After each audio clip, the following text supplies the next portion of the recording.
We all fall.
What now? Well, no matter how much you prepare, I just feel like I'm still flying by the seat of my pants. I know. I feel that way about everything today. And I grabbed all this off my desk a while ago. I just can't see this one. No. This is about city commission's night. You go in here afterwards. You're going to planning commission. Oh yeah. Shut the audio.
got me waiting, yeah, you got me waiting for it. Cushing Matters starts now.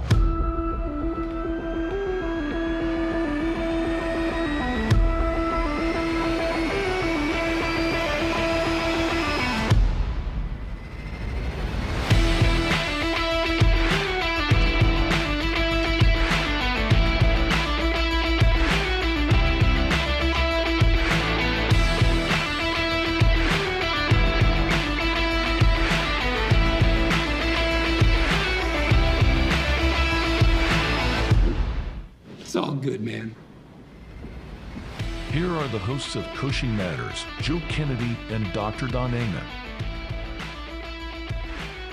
Well, here we are for this, really the second version, first full version of Cushing Matters, and hopefully this will be the first full show. We're going to have a lot in store for you this evening. It's been a busy day. Everybody's going crazy kind of with the storm and everything, kind of threw everything into chaos here the last couple of days. No power and a lot of people without air conditioning, of course, and water. We had the water repairs going on. We'll talk a little bit about that. We're going to hear from, of course, Chairman Lofton here in just a little bit, and City Manager Terry Brandon here in a little while.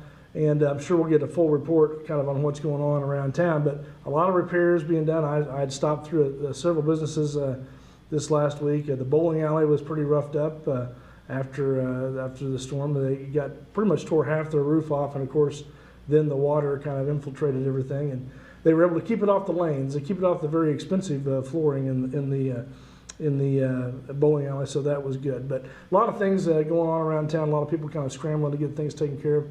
A holiday in there, which kind of complicated things too, and everything's just kind of getting back to normal here on Tuesday. Of course, City Commission meeting simulcast will start right at the end of this show. We're glad you're with us here today.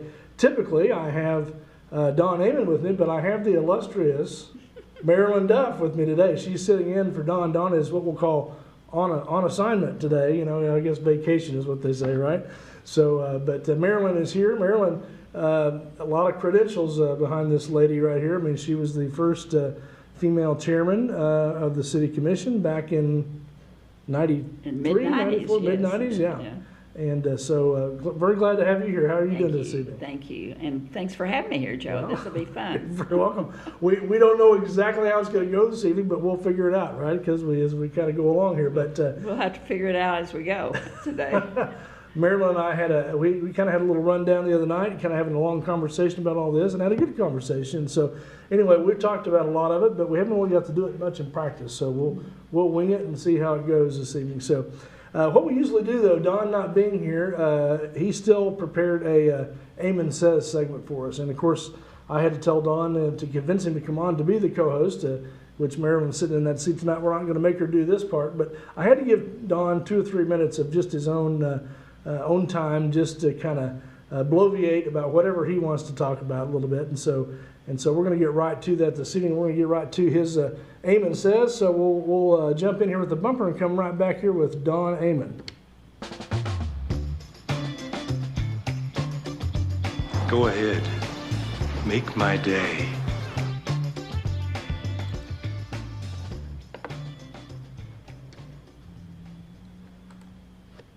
And we'll hold right there just a second. Obviously, I don't have his audio quite on here. Just a minute. Let me take a look here real quick and see what's going on. Well, I certainly couldn't speak. Hey everybody, sorry I couldn't be in studio tonight, but I've been called away. I want to talk a little bit tonight about kind of the same thing I talked about last time. And that is, since the last time we've seen each other, the word is that Cushing's going to get a refinery. And that is excellent news. That's fantastic news. But boy, the social media comments were all just so negative. And my point is this. Why do we have to be negative? Boy, we love to see people fail. Why don't we lift people up? Why don't we offer solutions instead of complaints? Hey, what can I do to make this come to fruition? How can I plug in? What do I need to do? What does my neighborhood need? What do we need to do to make sure that this comes to fruition? You know, there's a line over in England, and it comes from Ted Lasso. Well, it doesn't come from Ted Lasso. It comes from England, but the title of the episode was called The Hope That Kills You. And that comes from soccer fans, wanting or hoping for their team to do well. And Ted says in that episode, I don't like that phrase. I believe in hope, and I believe and believe. And that's the way I am. That's the way I live my life. I believe wholeheartedly that we're going to get this refinery and that things are going to be great. And we're going to find the things that we need to do to make sure that this happens. And I know that in our hearts, we are all good people. There's only a small majority that's negative. And how do I know that? I know that because we had a massive storm the other night. And if you've driven around town and saw some of the damage, people are now just getting their electricity back. But what did you see in the morning of the aftermath? Everybody out, chainsaws, rakes, shovels, tractors, whatever. Everybody helping everybody try to get their yards back to a shape where you can move around, move their cars. Everybody pitched in and helped. And I didn't see anybody complain on Facebook about that. So I know in our hearts and in real life, we are good people. So why can't we translate that to social media? And so what I really want to talk tonight about is, or what I want to leave you with is belief and hope. So I'm going to have my assistant move the camera back so I can show you these two objects. I have a bottle of water, and I want the cup to stay in shot. So I'm going to give this bottle of water to my assistant. It's Dr. Amon, number 1, by the way. She's going to open that bottle, and I'm going to pour the water into the Red Solo cup. Red Solo cup. That's the only part I know about that song. Now, as I twirl this water around in this cup, I'm going to show you that if I told you I was going to take this cup of water and dump it on my head, the hope would be, oh, I can't believe Amon is so dumb that he's going to pour this cup of water over his head and make us all laugh. But I believe that I'm not that stupid.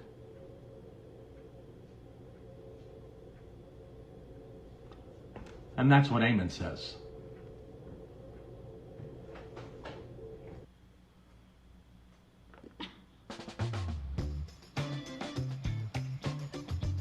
Go ahead. Make my day. Well, there you have it. That's what Amon says. So, he's right. He's got a lot of good points there about people. We're moving on to something else. I'm not sure. Let's go pretty obviously. Sorry about that. But yeah, he's making the point that it's easy to complain on Facebook, but nobody really complaining after that storm came through. It kind of makes everybody focused on the same problem, right? So it keeps everybody busy getting those things done. See, if you're busy, you're not complaining. And there's half the problem right there, right? We need to be maybe a little busier, solving some problems instead of talking about them, creating more of them, right? Absolutely. So, well, that's what Amon says, and we're glad that Don could do that, and he could still be here in spirit. I don't know where in the world he is. He may be off in Pennsylvania for all I don't know. Maybe visiting. Hopefully on a good vacation trip. Absolutely, cruise or something. I don't know. But thanks for sending that in, Don. We appreciate that. All right, coming up here, we're going to have Chairman Lofton pretty quickly, and I'm looking to see if he is around, and he is there. I see him there, and I want to get this. You're still seeing some of the behind-the-scenes stuff here a little bit as this happens, and I apologize for that because it's just difficult if we haven't had really rehearsals to get this stuff in quite the right way. And I'm going to get all this lined up so that Rick is a little better in the picture here as we get ready to do this. So, Marilyn, what have you seen around town as far as things going on and people cleaning up? Have you noticed anything around your area of town? Definitely. People are out doing things, trying to get things straightened up again. And there is quite a bit of damage, quite a bit of trees down. I was amazed. I didn't drive down every street, but I was amazed even how much on Broadway, how much damage was on Broadway. A lot of big trees. I talked to Jason Kinsey a little earlier today, and of course he lives out there at the homestead out there, and it was a huge tree down in front of that drive, and he just said, "Well, right now I'm just driving around it. Maybe we'll get around it. He's got to get it's a big tree, and he's got to get some pretty heavy duty equipment out there break it all up and haul it off, I guess. Maybe he said pull it with his tractor is what he was gonna do. Yeah, we lost several in my yard. Naturally, I've got the creek behind there, and there's a lot of big trees. I've lost one big one in the back. The cottonwood tree at the back of the creek is gone, Yeah. so. Well, so there's a lot going on, and a lot of people working together to get all that done. And a lot of people that have been serving coffee and drinks for some of the workers coming through. I've seen trucks coming through the city and that sort of thing. All the different electrical services helping each other out, trying to get every power back on. Rick, we see you there. Can you hear us okay? Rick, can you hear us okay? Apparently not. I don't know if I'm not quite hearing him there, but let me see if we can do something about that.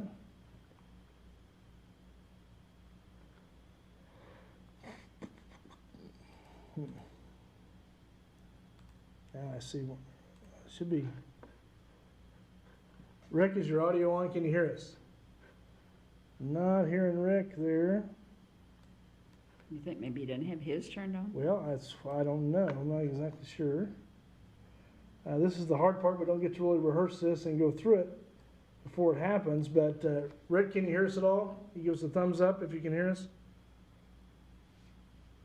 I don't think he can. And let me see if this makes a difference here. Get everything kind of.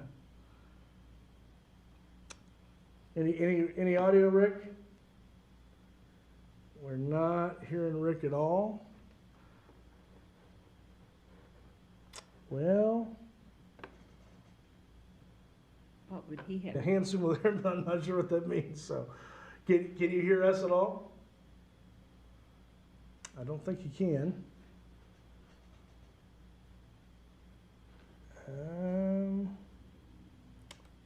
Well, we apologize for that. It's just not at the moment.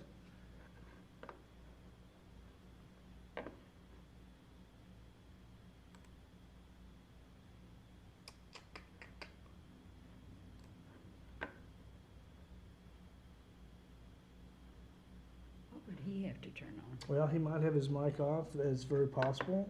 But I should have.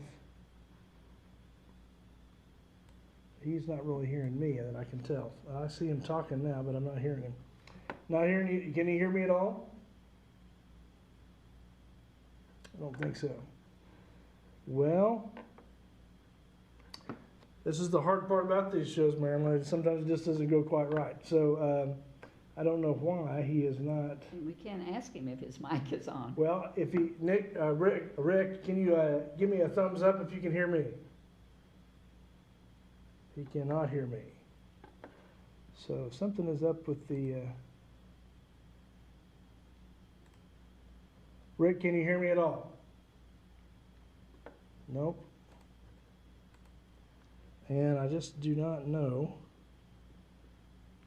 Everything's on there. Everything's on there. I'm looking at where we got to go here to get sound, and it looks like.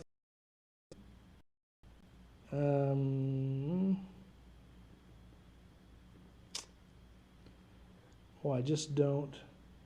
And he is gone. He left right here. So we'll try to get back. Oh, there is. Rick, can you hear me at all? No. Cannot hear him.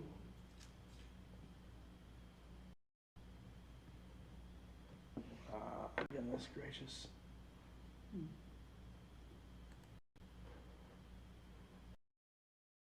Well, he would have one on his end, but I'm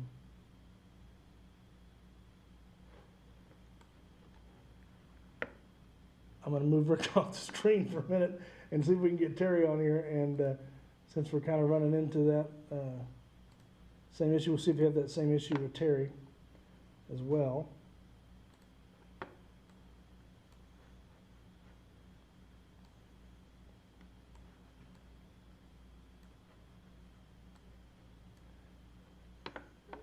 And I'm not seeing Terry's goodness. Terry, can you hear us at all? And I'm not hearing him. I don't know why I'm not. That is not good. Well, know if it's on your end or theirs. Well, I just had audio, and I don't know why it's not happening here.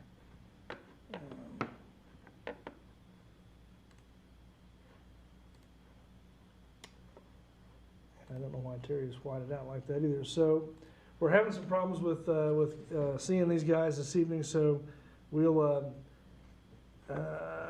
goodness gracious, I don't know.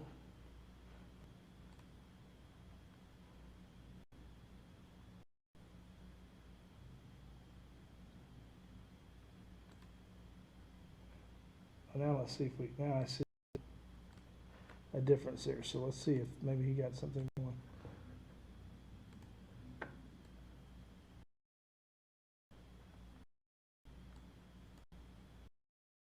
Just don't know why his video showed up there. I don't think he can. I'm not really sure what is going on with that. Well, folks, we apologize. This kind of thing happens. Come back here in a little bit if we can see if we can get these guys lined out here a little bit. And I don't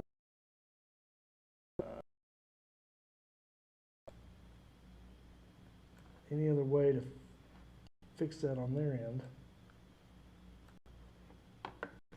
That is frustrating. It is frustrating to you. And I'm not even hearing them. Somehow I'm not hearing.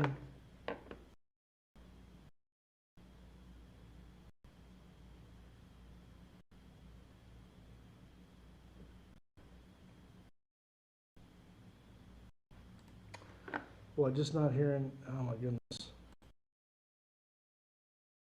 Guys, for that. If there was anything else I could do at this point, but and he's talking on that, but I just do not hear.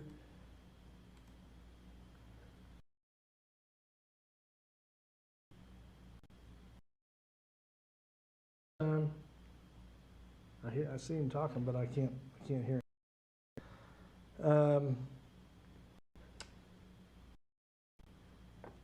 Well, this is not good. This is the way this should not go. Actually, we had all that working great. It was working great. That issue, so I'm not sure if we're transmitting good between the two of us or not, and that could be the problem. So we'll try to move on here a little bit. Mary, quite hear you. So we'll catch back up with you and get some information. This would have been a good time to carry on what's going on in the city. We were talking about Maryland earlier about different places they were trying to repair. Of course, the water leak that was overnight. With the water was completely shut off, from what I understand. Not. Do you have any idea what? I understand it is not. I'm sorry too that Terry couldn't enlighten us on that. Some in the ocean and north of Maine, somewhere in that area. That's where it was. Where most of it was. They were kind of working on it down there at you said Homestead yard, right in that area, and so and of course that is usually a problem area when it rains really hard. I wonder if that had anything to do with that, and we got so much rain there, and all of a sudden. And I think with the highway repair, they're pretty well fixing that area in there where it's not going to flood at that point, so which is wonderful. And we hope that because that's always been a problem area for years and years and years. It floods out there quite a bit, and I know with all the everything going on over the weekend, it was just kind of tough to.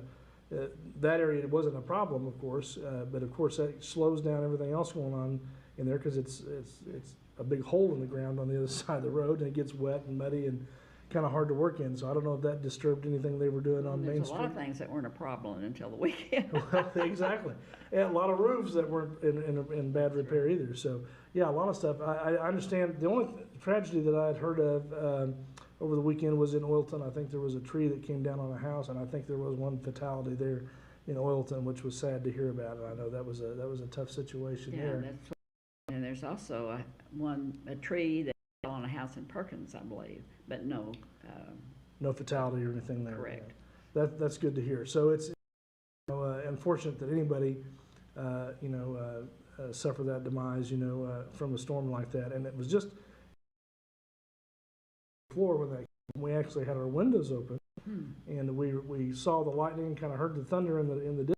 We're just going to close the windows, and man, that 100-mile-an-hour blast of wind came through there before we could get them closed, and it almost, I mean, it kind of, in this building here, it kind of rocked the building just a little bit. It was kind of a little scary at times to be up there, and that happened, but it's good to know that I guess your building is a little flexible, it has a little bit of movement, I guess, that's okay.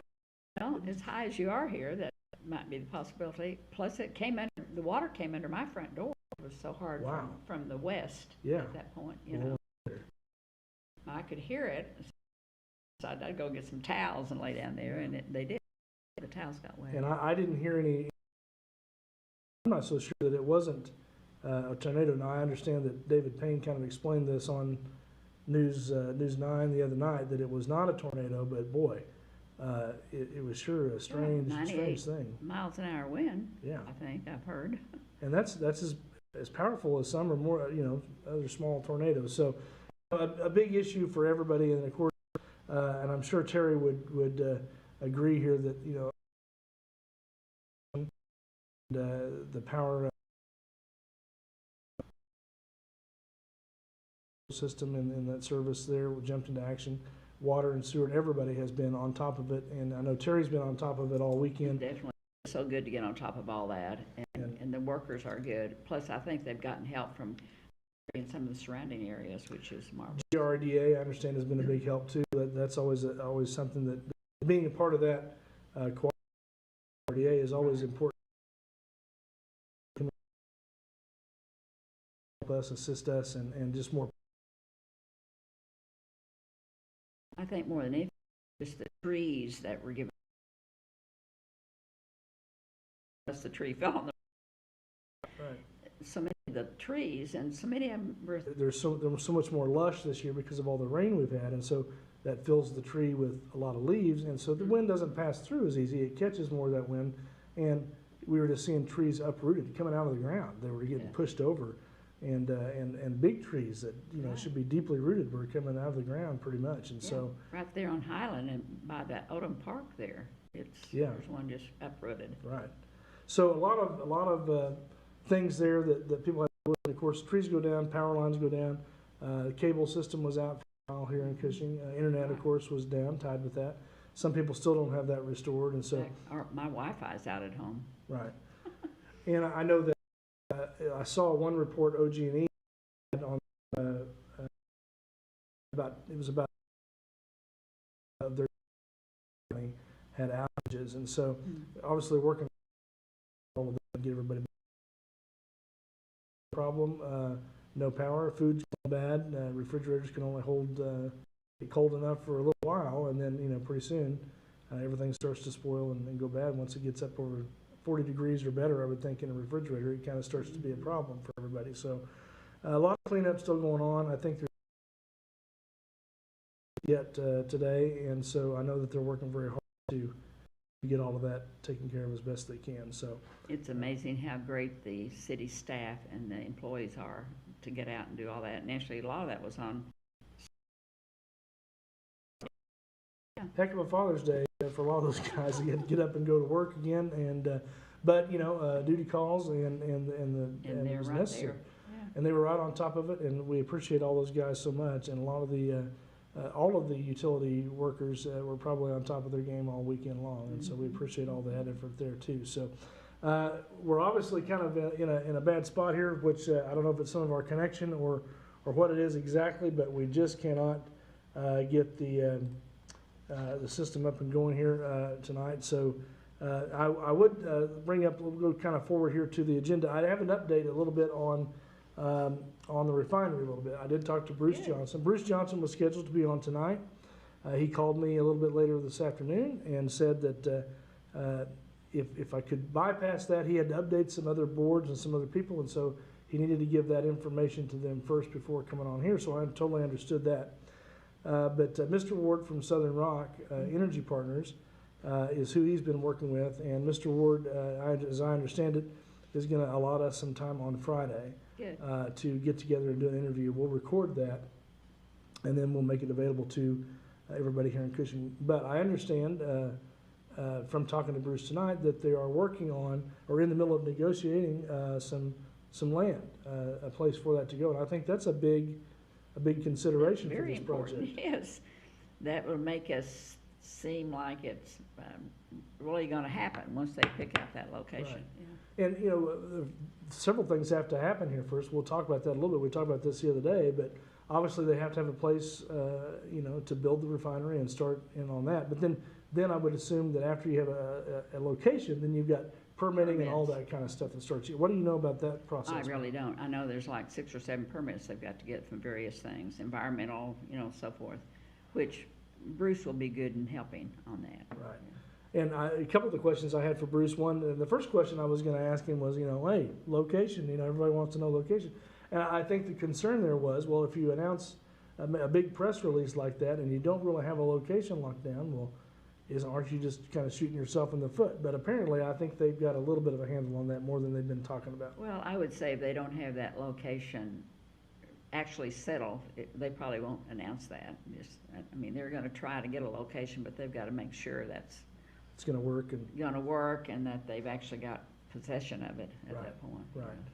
And that's, John Hinkle had told us last week, and this is probably going to affect our first master panel too, which I hate, because I was real looking forward to the master panel coming on, but it may affect us here to not be able to do that tonight. But if it does, we will certainly get to that the next time. We might even do that in a different show before the next commission meeting. But we had talked about that with John Hinkle and kind of our, we'll call it a rehearsal. We were just kind of working out some of the kinks. Obviously, we can get them all worked out.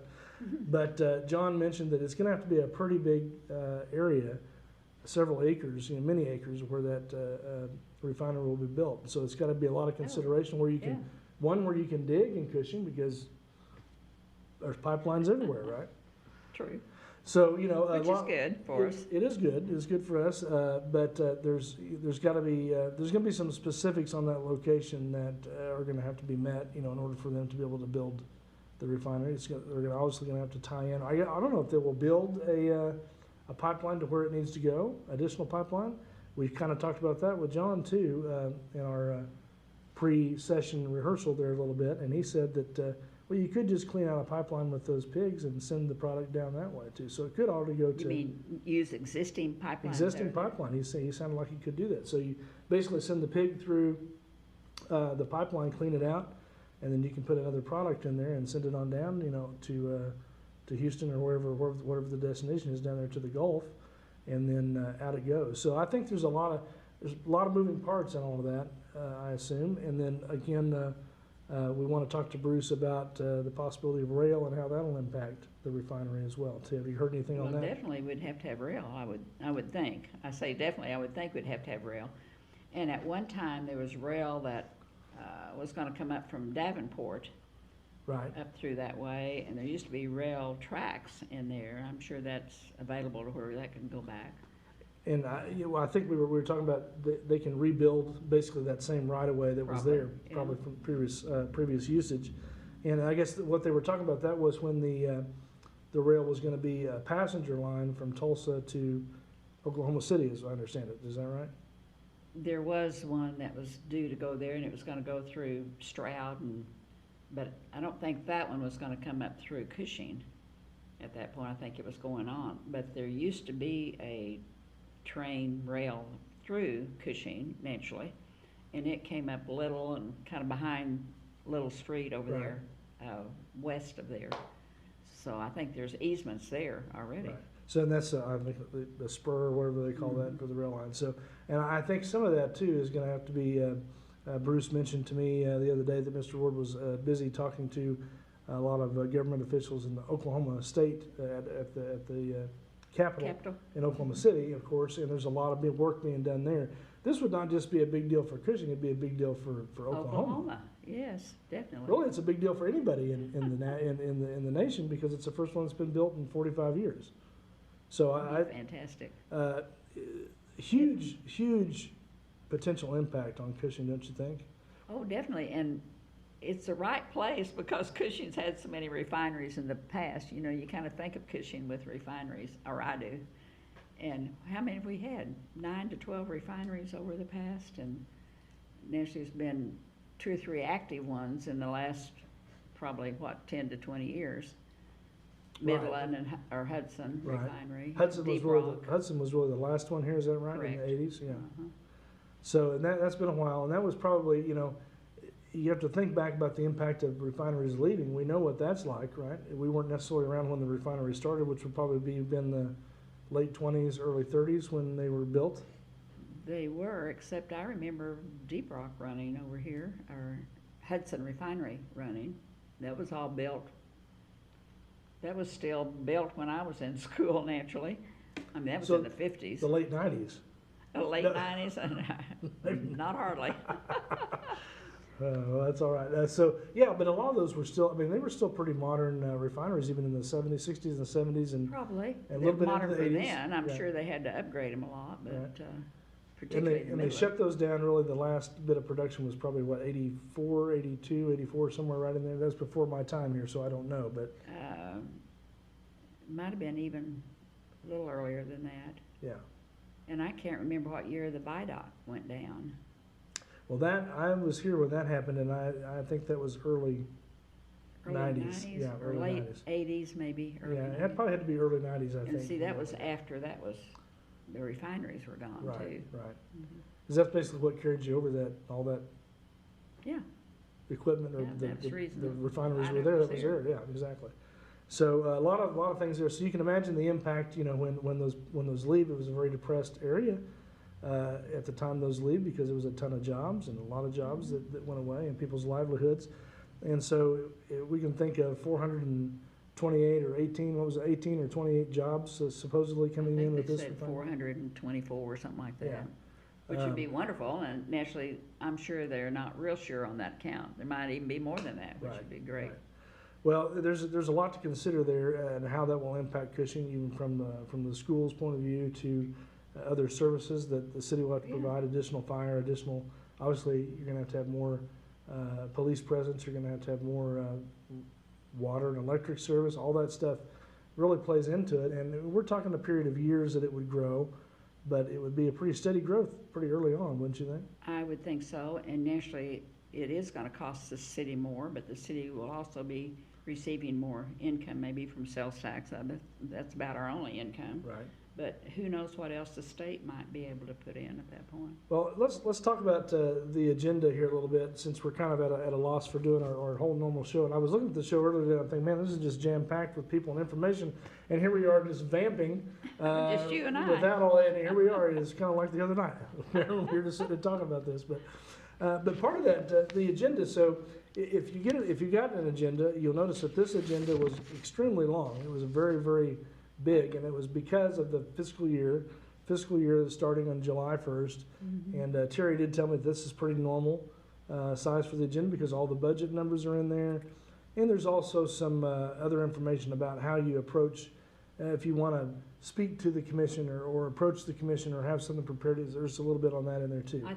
I don't think I've ever seen an agenda with 100 and some pages, though. 108 pages. My goodness, it was a lot. I don't know if it was.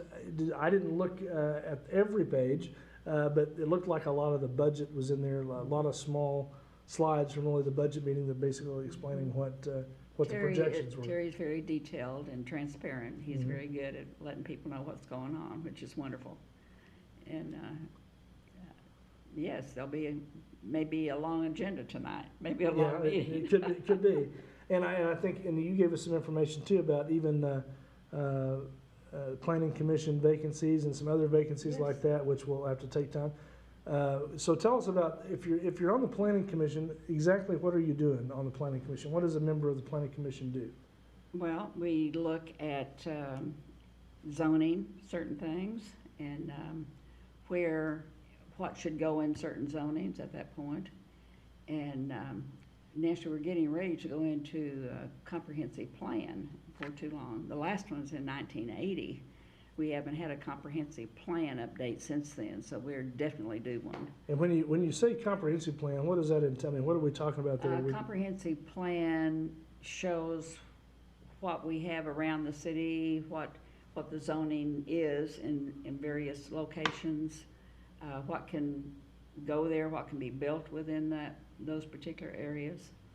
Right, now I know this area down here, or no, this building is in an industrial as a C5. or C3 or C- C5, yeah, something maybe like that. C3. I think it's C3, maybe you're right on that, C3, which is industrial and Commercial. commercial. There's double zoning laws there, so, which includes some retail and other things like that too, which, Most of the downtown district is that. right, and C3. it's flexible there for a couple of reasons, because there are things that some of the downtown used to provide. It would probably go back even several years, like when the depot was here, and some of the other things, services were provided from downtown were more industrial in nature maybe than what we consider industrial these days, like out at ESCO or the submersible pumps or something like that out south of town. And we hope we get more things in this next block going toward that depot. Absolutely. Well, and you know, that was kind of another point. I visited with Jonathan Huseman earlier in the week too about it. I just came out and asked him straight up, you know, are we really going to get this refinery? I mean, it kind of seems like it's early stages of it, and we're not hearing a lot more about it than the press release. So, what's the real scoop on this? Are we really going to get it? And his answer to me was, well, I don't know anything really more than you do.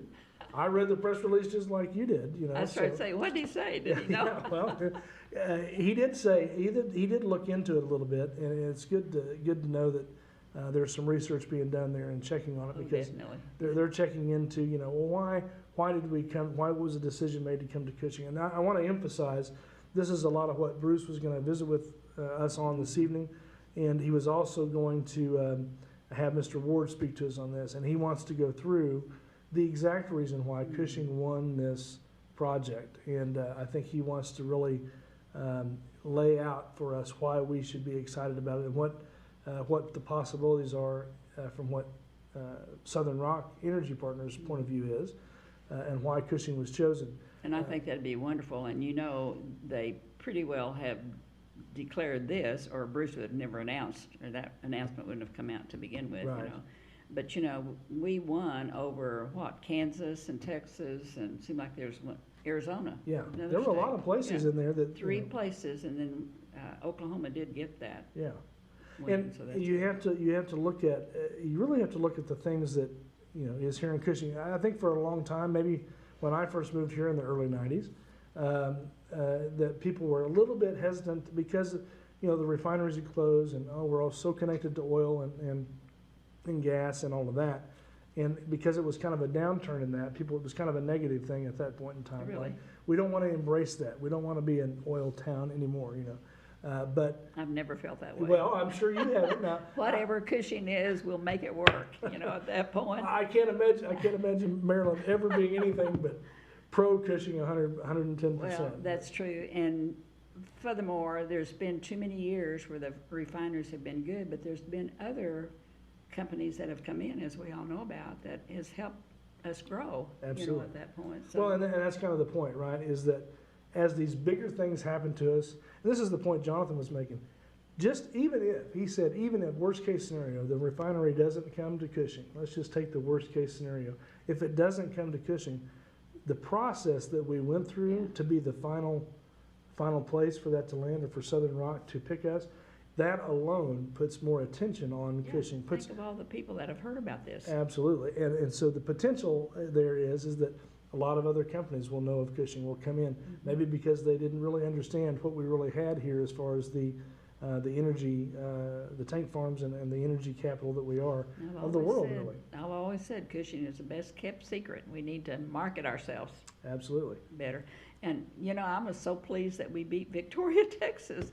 You know, they had a refinery there, and I just thought, oh, they are going to be in the running, but Yes, and I mean, and that was a big deal. Jonathan looked into that too, and he said, well, there are just a lot of things that, and I'm sure Mr. Ward will give us insight there as well, because it sounds like to me there were more reasons than this that Southern Rock Energy Partners decided to settle on Cushing, and I think he's going to articulate what those positive reasons are, and I think that's something we all need to hear right on this end, because I think it's a little, we're skeptics a little bit here, living in Cushing, right?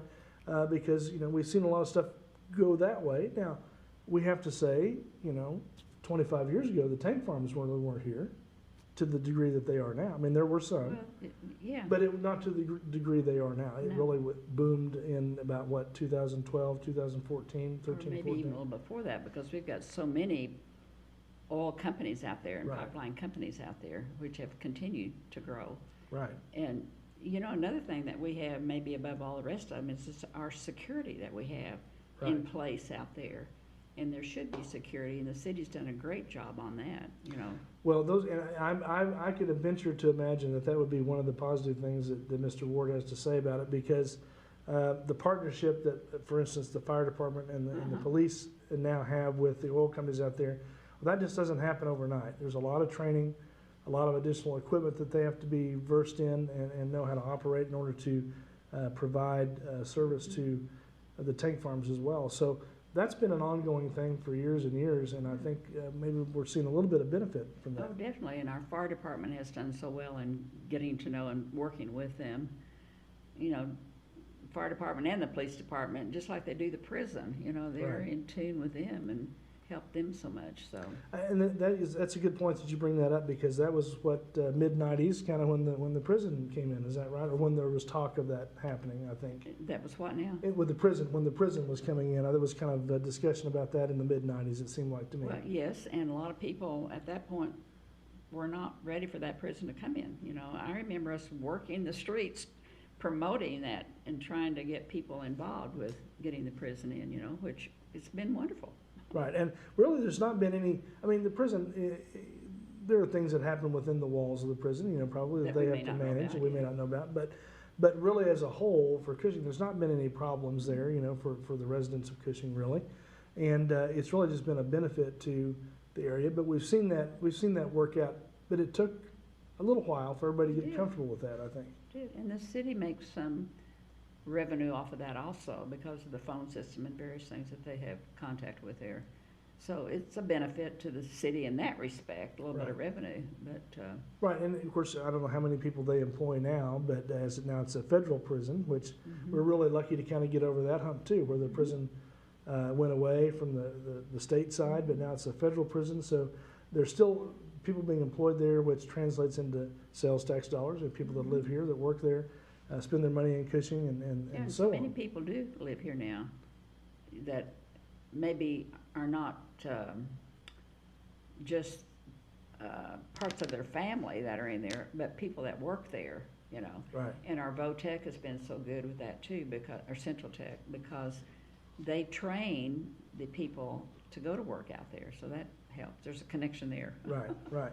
And all that kind of works together, doesn't it? For, you know, I want to talk about one thing we didn't even have on our sheet to talk about tonight, but we're kind of stretching for some content here. We don't have all the interviews that were going to come in. So let's talk about housing just a little bit. We talked about this a little bit the other night. And you're a former real estate person. You're kind of Correct. you're kind of in the know in Really that culture. former. Former, oh, well, okay, but I mean, I that's sold my agency in '87, believe it or not. okay, all right. But you kind of know that business a little bit.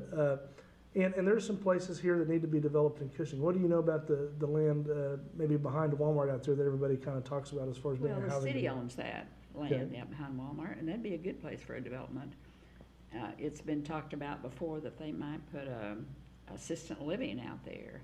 I mean, that's a good place. And the city also owns around the hospital. There's area there which was purchased and kind of developed as hospital property Right, in that respect for right. the city to use. And that's probably a better place for the assistant living. So now that would be a good place out behind Walmart for some housing. And that's a pretty good area of land out there, as I understand it. So basically, the city would have to provide water and electric service out there. So that'd be Infrastructure to have infrastructure that goes in out there. And I know there's been a lot of people, Ron Lamb, totally blank now. You can tell me his name. Someone that lives out there? No, but interested in developing the housing. Gosh, totally left my. Mike Nishimuta, maybe, or? Well, I'm sure he's involved in some of that. Hudgens, Jack Oh, Hudgens. Jack Sorry, Hudgens, yeah. just could not get my head wrapped back around it. Well- That's why we get off the script here. See, we don't have our notes. That's how that happens right there. So, Well, yeah, Jack has been involved in real estate, naturally. And so I think that area, and I understand that in the last commission meeting that they finally approved a study of that area to kind of see, or they're going to put some money towards that. I think the discussion was. Now, I don't know if they've actually done that yet, or if they're waiting for the new budget year to maybe get that allotted I'm to not sure either. push that forward a little bit. But I know that's a kind of a big subject for a lot of people to get that moving. But if we're talking about a refinery coming in, if we're talking about 424 jobs or 400 plus jobs, whatever it is, obviously we don't want them driving in No, we from other want communities. We want to be able developments to, here. yeah, we want to put I them mean, here. there's room for developments out south of town also, Right, which could happen, and there's various areas that would warrant different types of homes, moderate homes or higher price homes, or, so that's good. a lot of those jobs, I would assume in the refinery it comes in. Those are good middle class to upper middle Probably. class incomes there. So that would be a big benefit, I would think, to the growth of Cushing and the other retail businesses that have to support that many families. I would think. I mean, It would be downtown should great continue have more people coming downtown. Absolutely. I couldn't wait. I couldn't wait, Marilyn, for you to say that at least once. I knew you were going to get that out. But To our Broadway district. absolutely, absolutely.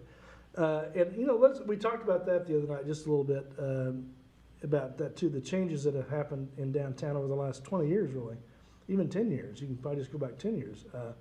A lot. And I know you were very involved in the TIF project, which is still gaining momentum. It's going to take a little while for that to really have a lot of oomph behind it, but it's a resource that people can use or think about using as they come and want to redevelop some of this property downtown. Right, or even the existing ones, and that's our tax increment district, which the Broadway district is, that tax increment district. Right.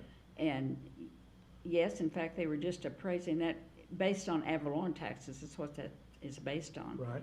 And they were just in town about 2 or 3 weeks ago reappraising some of the downtown area. And then naturally, that will come into effect, I'd say maybe 3 or 4 months from now. Some of that, which was frozen before, that income will come into our TIF. Right now, I think there's only about 11,000 in that TIF fund. I could be mistaken on that, but it takes 2 or 3 years, at least 2 years, for those funds to be transferred in. Right. And so when that gets going, though, I mean, you've got, we've already heard about other projects, Provalis and some other things like that, that potentially want to be housed in the downtown area, and those would be not necessarily retail jobs, but even more white collar jobs, I guess you would say, that sort of thing, telemarketing and other types of businesses that do business outside of Cushing, that go outside of Cushing, but they're located here. Something like that would be very beneficial. It's the businesses like that come in that get the attention, like with the big projects like the refinery, that starts to build the momentum where you're headed as a Any community. of I those would think. ancillary products and things that are involved with it. And naturally, we've got 2 or 3 locations in this block where they could go in, and we have several in the next block. And actually, the owners there are upgrading that a little bit right now. Right. And so everybody's kind of taking, there's nothing going to happen. We're not going to see, 85 backhoes digging holes in the next month. I mean, that's not the way that works. But the process is getting started. And it's probably slow at first, and then it's going to seem like it drags for a while, but then it's going to culminate in a lot of activity. Well, I'm sure people have thought that the downtown has not been progressing, and I think it's been wonderful, the progression that it's made in the last year and a half. I think there's a lot of good things that's happened to our downtown. Right. And it does take time, it takes people, just like building a business, it takes Right, time to right. do that too. And if you've made it 3 years, well, you're on your roll. Yeah, you're doing all right. You've gotten over the hump a little bit. Yeah. Yeah. Well, that's it's very true. A lot of these buildings, I know when I bought this one back in 2000, there were a lot of empty buildings here. Now, not people would probably say, well, there still are. Well, there are a few, but a whole lot less than there used to be. I mean, if you really look at it, there's been investment going back into these Definitely. buildings, some quietly, some not so quietly. You can take JD, for example, kind of put in the paper again after he bought that from David Reed. And David Reed, of course, remodeled a building here, and and that's in really good shape. And then of course, JD kind of gutting another building down there and putting the paper in there again, and it's really nice in there. So several places. I mean, I can start to name them from Chris Fowler to. Yeah, and we you have know. about 5 loft living places in our downtown area too, Right. which is good. And possibility of 1 or 2 more at that time. We're a little community. We don't get together for barbecues necessarily, but And we used to, we should do that again. Well, we probably. I don't even have a barbecue. That's kind of why I moved downtown Maryland. I don't have any grass. I don't have anything, I don't have anything to cut. But yeah, there's several of us that kind of live down here, and there's a lot of activity, more activity than you think there would be down here, even at night. It used to be that it just kind of got quiet and barren. There was nobody left down here after 5 or 6 o'clock in the evening. But Well, and actually with Godofredo's and Right. the Duncan Theater, Right. which is wonderful. right, With that all coming back, that has really helped right. bring people back. A lot more down. activity down here. People moving about, doing their business, and so that's a good thing. And so I would just imagine that with that already in place, which I think that's a good start. That will just attract even more businesses as things grow. If a refinery does come, cautious optimism, I think, is what Jonathan Huseman said to me. We should just have, right now, we should just have cautious optimism about this. But certainly, Positive thoughts. absolutely, optimism is the key word here, right? So we want to build on what has already gone on here, and what has taken 20 years to get this far with downtown back to where it is. There's some momentum here now, so maybe we can build on that in the near future. 20 years, maybe it has. Time flies, as far as I'm concerned, but it seemed like it hadn't taken that long. And even our Cimarron Tower, I think that's doing great. Yeah, And that can be a plus in our downtown area. right. And all those people love our downtown, and they love Cushing, and they're good for our community also at that point. Absolutely.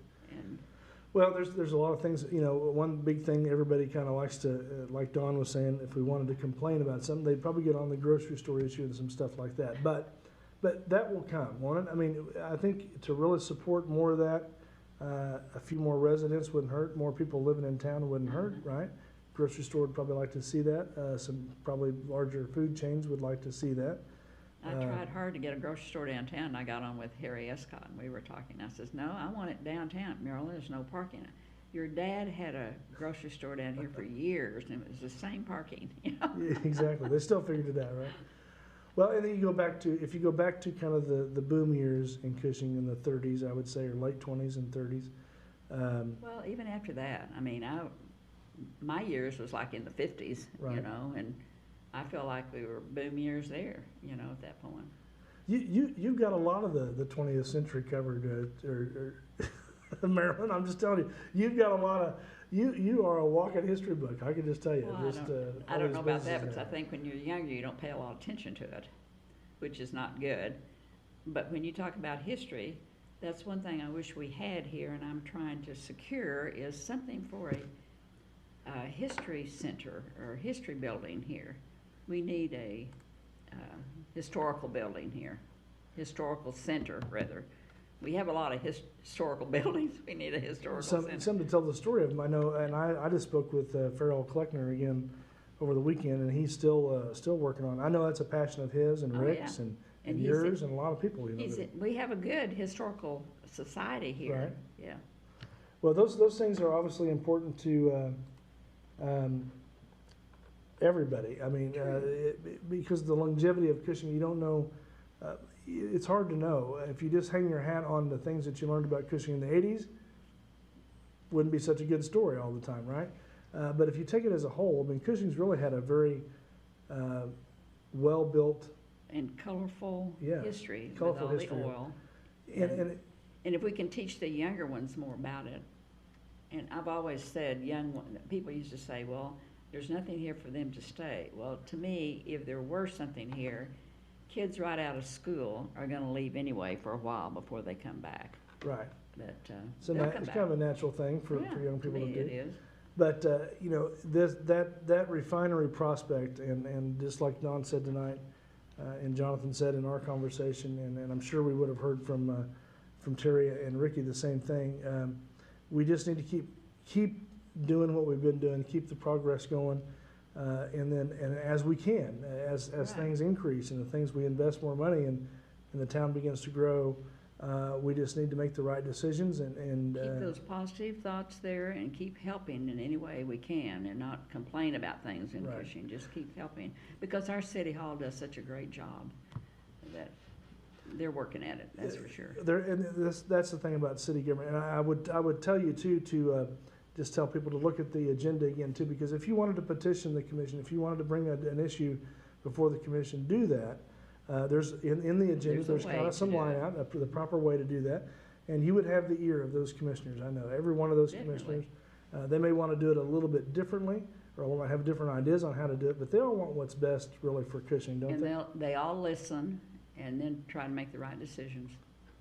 And that's really what the best thing you can hope for from city government is to be responsive, hear what your plight is or what your issue is, and to be responsive to that and consider what they can do about it. And I think that's one thing I can say about certainly Terry and all the other commissioners is that they are active listeners in the sense that they want to, if they can fix it, they want to fix it. They want to do what they Right, can. and a citizen ought to go about that in the right way, talking to them and presenting their situation to them. Right, and there's a lot of ways to do that. There's a lot of wrong ways to do that too. So I'm just kind of watching now. I think last week I had an issue with keeping time. My grandmother taught me how to keep time when I was a little kid, but I didn't do very good at it last time. And so, but I'm not reading the clock. She used to teach me to read the clock. The big hands here, the little hands here, whatever. Anyway, but we're gonna pick up the commission meeting when it starts, and you can see behind us there that there's the Because it issue. starts at 7, doesn't It it? starts at 7 o'clock, yes. And now the power's been off so many times, I'm not sure, I had to look at my cell phone here to make sure that It it's is 5, yeah. 6:57, so we're getting really close. So, again, folks, we apologize so much for what we had lined up this evening, and we had really a big show here, and we would have heard from everybody that we needed to hear from, and just I apologize for that. I hate that when that kind of thing happens, but we'll correct it and keep moving forward. And one thing about doing this sort of thing, you can't get discouraged about it. You just got to keep looking for the next opportunity to get it Think done. of all we've right? gone through the last 2 or 3 days. so. Absolutely. So we hope that everybody's doing well up there. We hope everybody's getting either power restored. I know they're working really hard on it. Everybody should, if you see a city utility worker or somebody that works for water and sewer or anybody in the utilities, tell them thanks for all the extra effort they've been putting in, because We appreciate them. if they can't get everywhere all at one time, and that's the thing, right? If we all could be in 2 places at one time, we'd It's called patience we need. exactly. Harder to do when your power's off. We get it.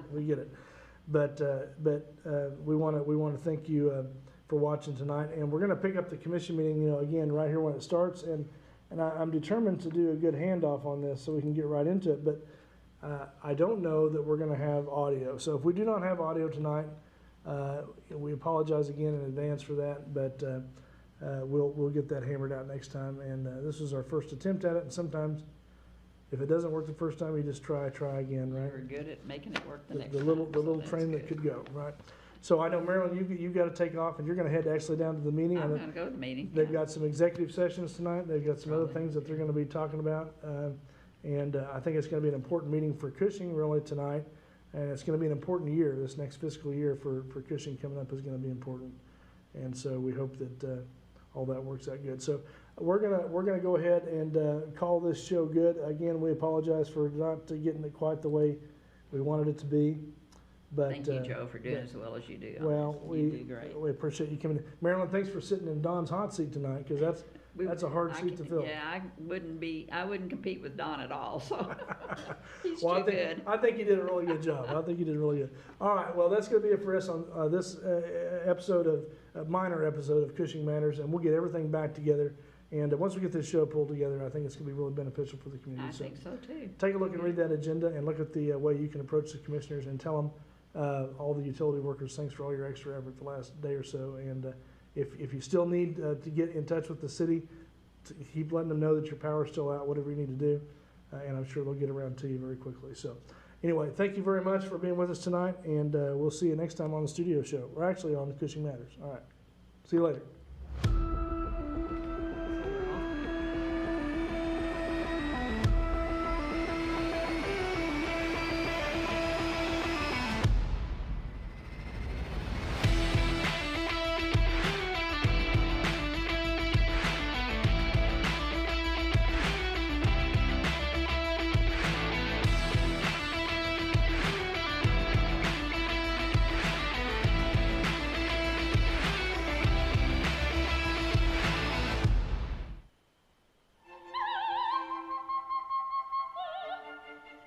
Thank you for watching Cushing Matters.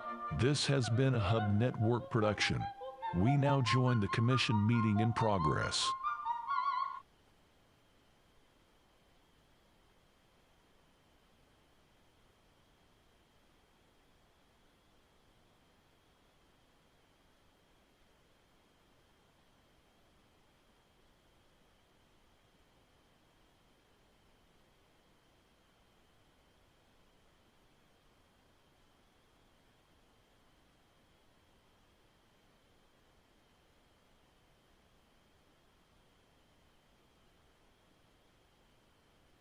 And we'll say the Pledge of Allegiance, the prayer. Prayer. Let's bow our heads for a word of prayer this evening. Father, we are grateful, God, for all your mercy has been extended to this town tonight. We ask, Lord, that you'd reach down, Father, and continue to uphold this city as we continue our recovery. We ask, Lord, your blessings be upon this meeting, God. We ask, Lord, the needs of the city be met. We ask you give us knowledge and wisdom to deal with these things. Bless us and keep those, God, that keep us, Lord, in Jesus' name. Amen. Amen. Please join me in the Pledge of Allegiance. I pledge allegiance to the flag of the United States of America and to the republic for which it stands, one nation under God, indivisible, with liberty and justice for all.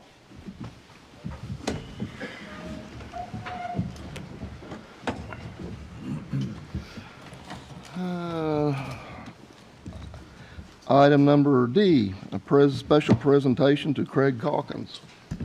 Mr. Chairman, Mr. Calkins is unable to be here tonight, but we certainly want to acknowledge his retirement from the city. We're going to ask him to come back another time to receive what we have gotten for him. Okay.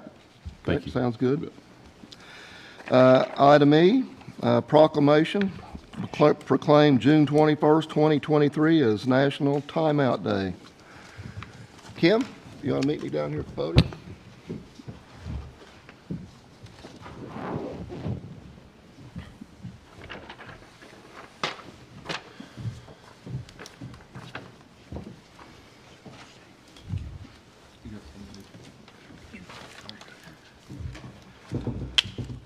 Whereas the Association of Perioperative Registered Nurses, AORN, and the Hillcrest Hospital Cushing are committed to safe surgery together. Whereas since 2004, AORN and the Joint Commission have recognized National Timeout Day to bring greater awareness to the safe surgery practice of taking time out before operative and other invasive procedures to prevent wrong site, wrong patient, wrong procedure surgery.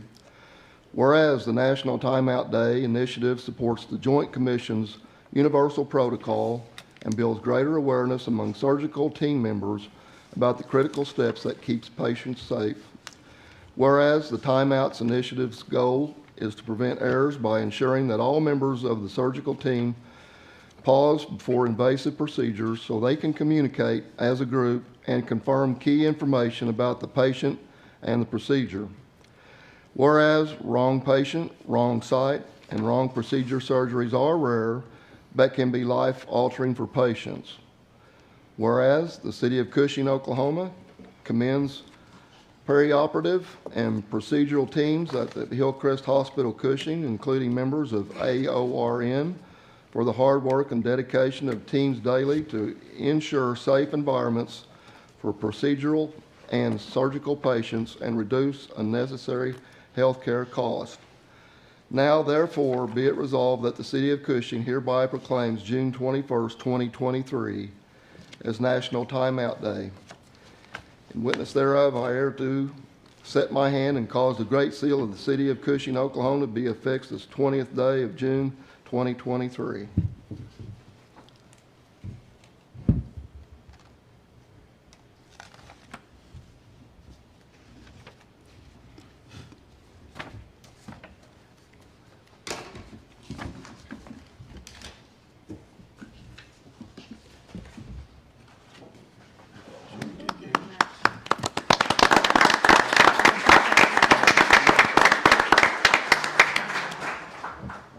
If you want to, this is your time to shine.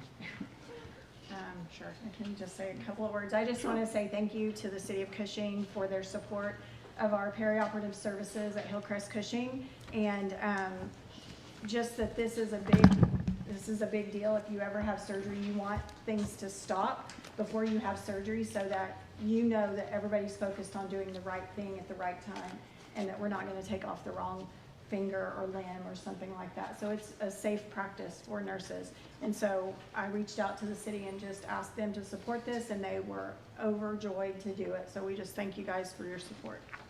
Thank you. Thank you. And I can say from experience, she was in there whenever they worked on me here a while back, and they done a great job. I'm thankful for them. Thank you all.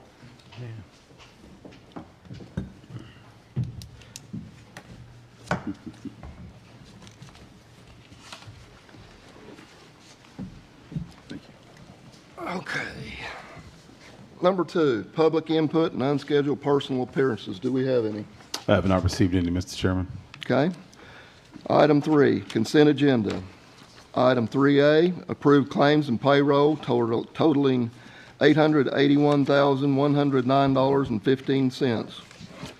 Item B, approve the minutes, May 4th, 2022, special joint meeting of the Board of Trustees of the Cushing Municipal Authority, Cushing Hospital Authority, Cushing Industrial Authority, and CFA. May 15th, 2023, regular. June 12th, 2023, special joint meeting with the trustees of the CMA, CHA, CIA, and CEFA.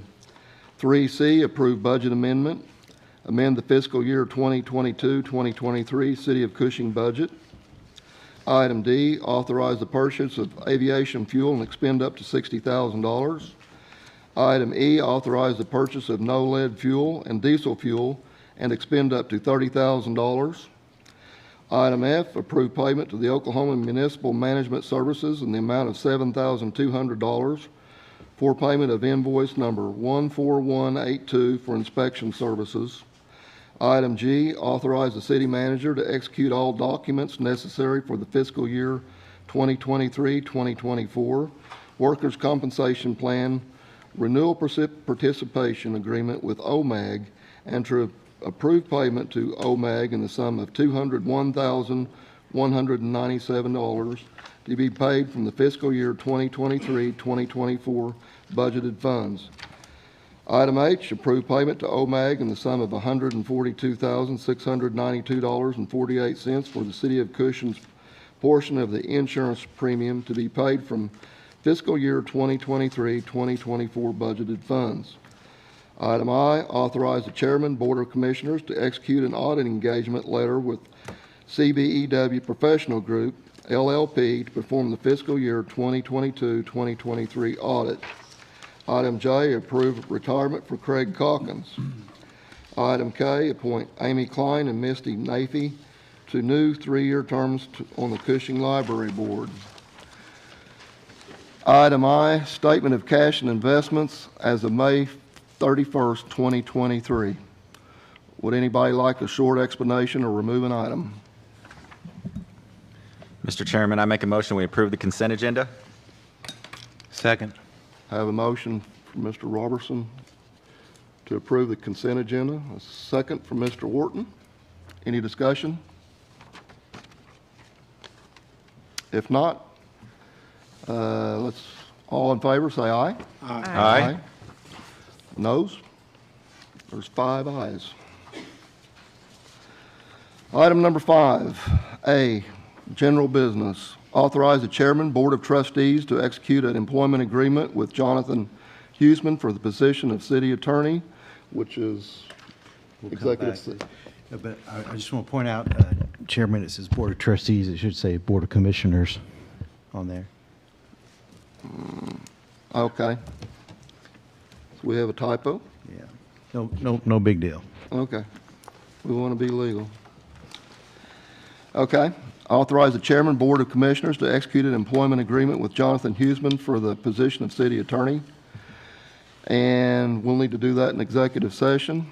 5B, authorize the Chairman, Board of Commissioners to execute a labor agreement with the Fraternal Order of Police, Lodge Number 106, for the fiscal year July 1st, 2023, June 30th, 2024, which will also need to be done in executive session.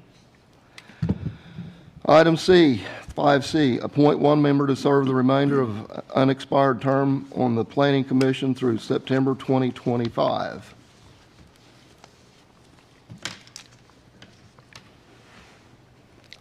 I'm open for discussion.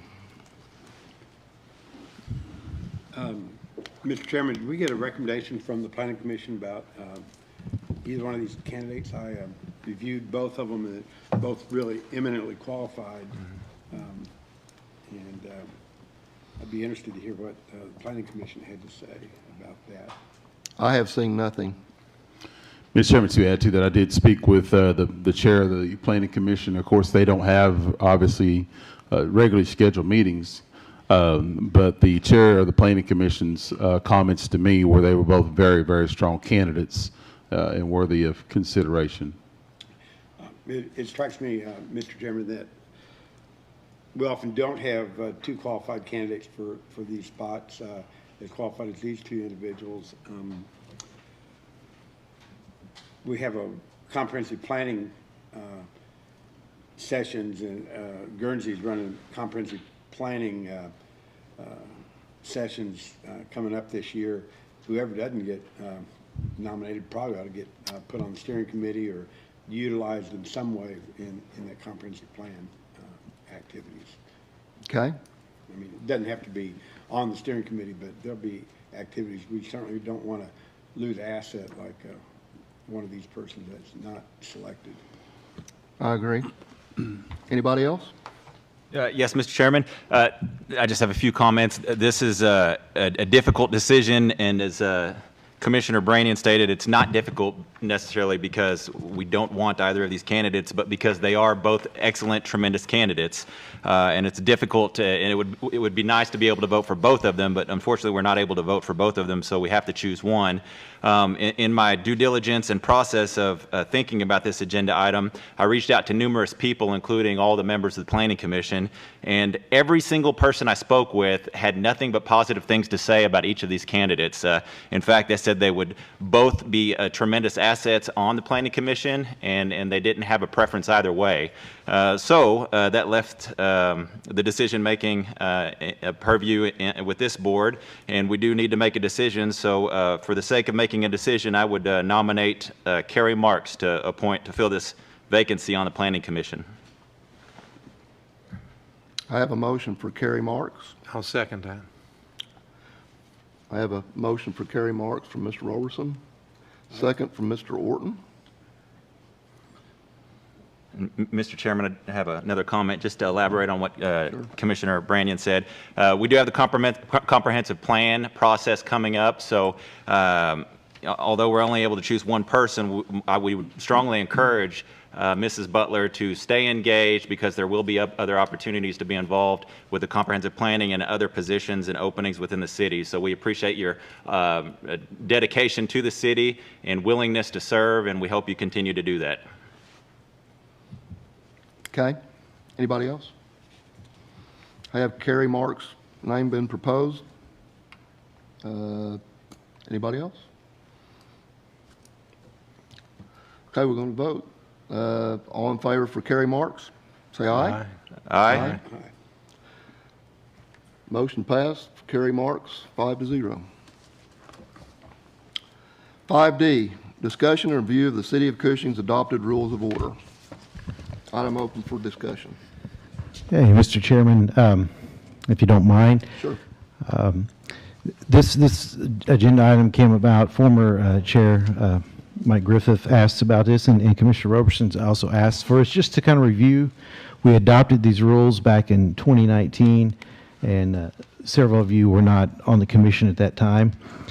If you can look through your packet, I don't know how many of you have ever read Robert's Rules of Order, which is the standard.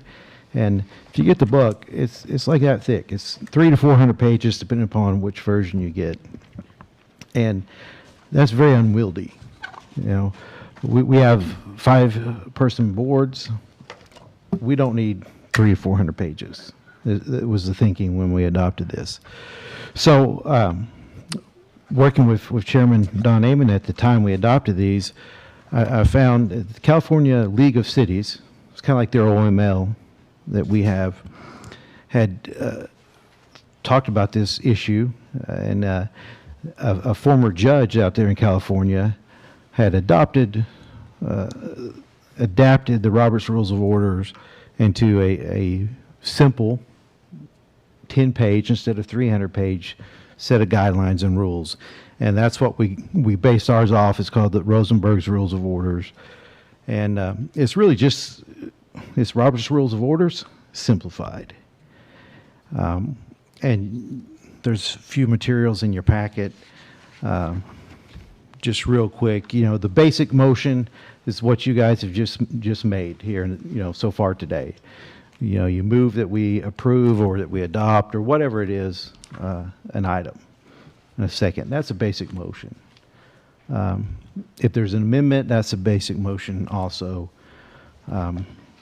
We also, in these rules of order, we can do friendly amendments. So let's say Commissioner Dow moves for something, and then Commissioner Orton's like, hey, I like that idea, but would you mind if we added X to it? And if she's okay with it, we don't have to have a formal vote on that amendment. We can work by an informal process.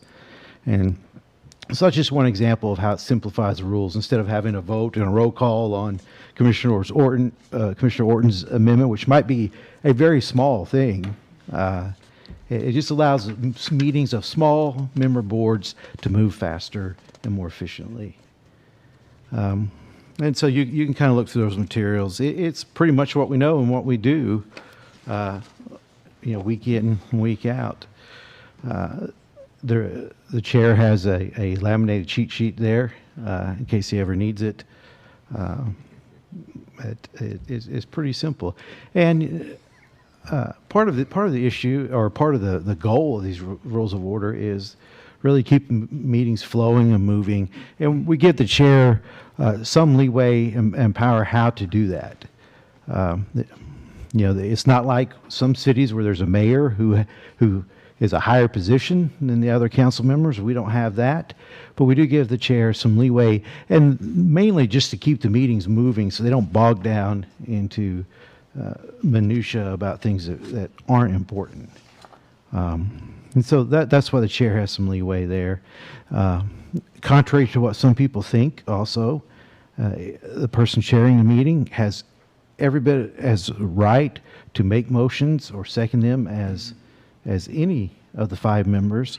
Just typically they call if someone else wants to do it, but they have the ability and right to make their own motion or second one also. So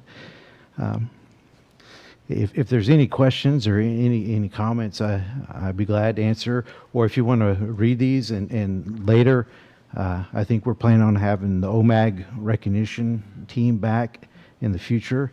That'd be a good time to discuss these. But if I'm open, if there's anything you want to say or questions you have. I'd just like to say that I appreciate the clarity to have it in front of us for all of us to see. Mm-hmm. And the explanations for a lot of things made it very succinct. Mm-hmm. And good job.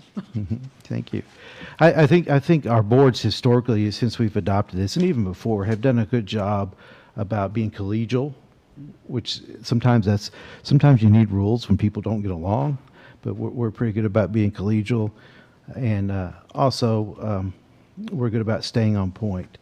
If you'll notice, though, the rules of order gives leeway to the chair, but typically debate happens after a motion has been made and seconded.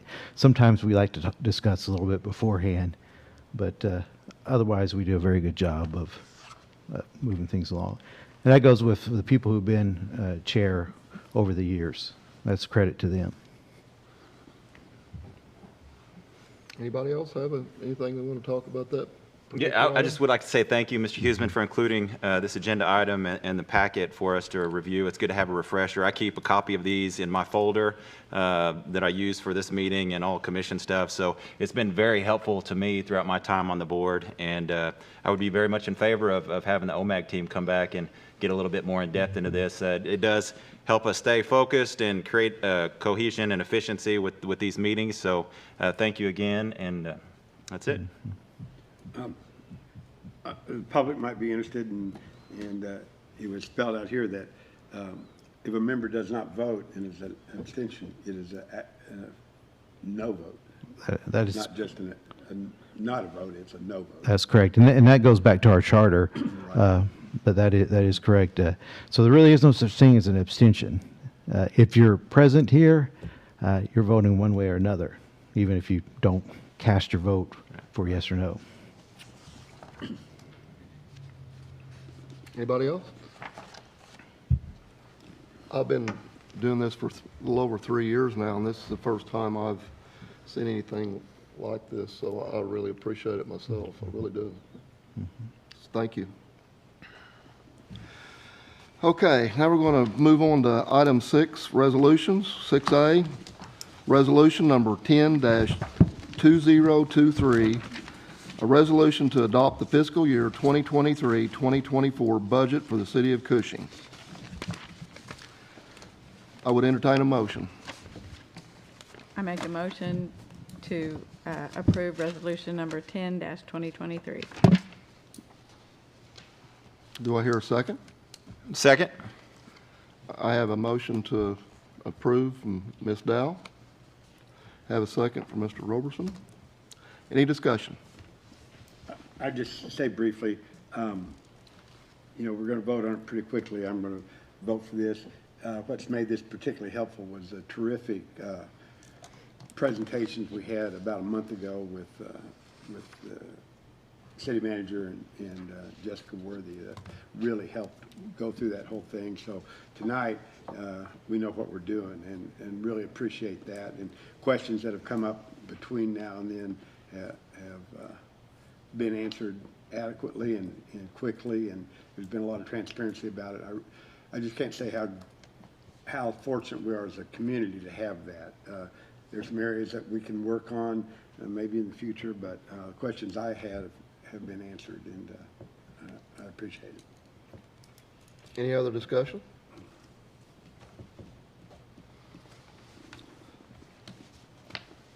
All in favor, say aye. Aye.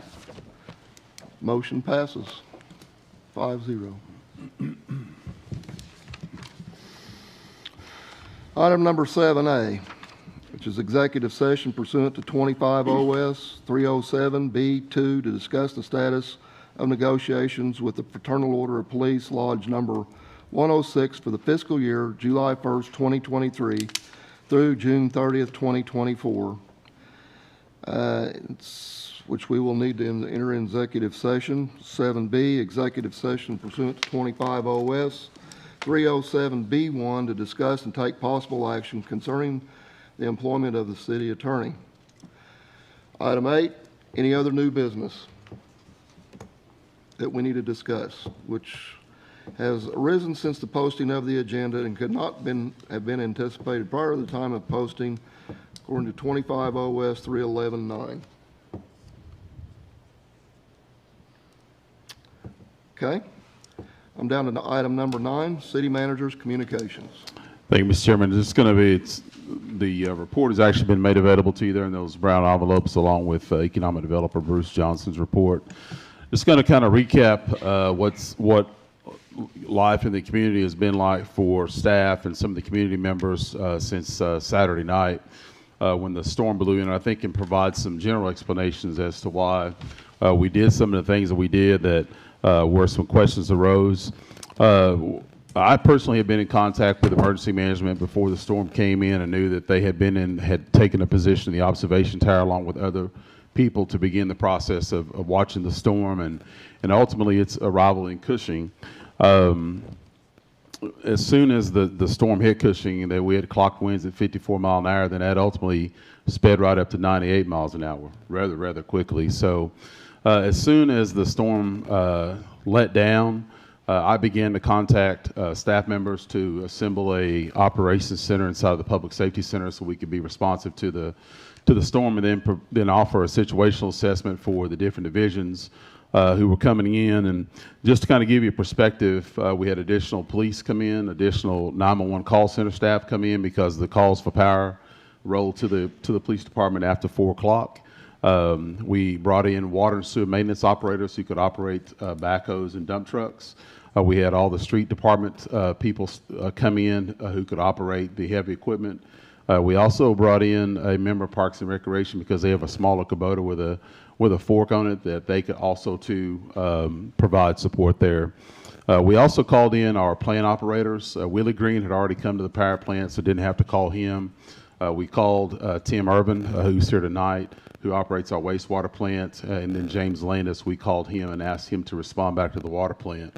I had made a comment in one of our briefings early on that we had to get our infrastructure repaired first before we could respond truly to the needs of the community. And a little bit of question there, you know, why would you worry about what you guys have going on versus what needs to be going on in the community? Well, I'll tell you why.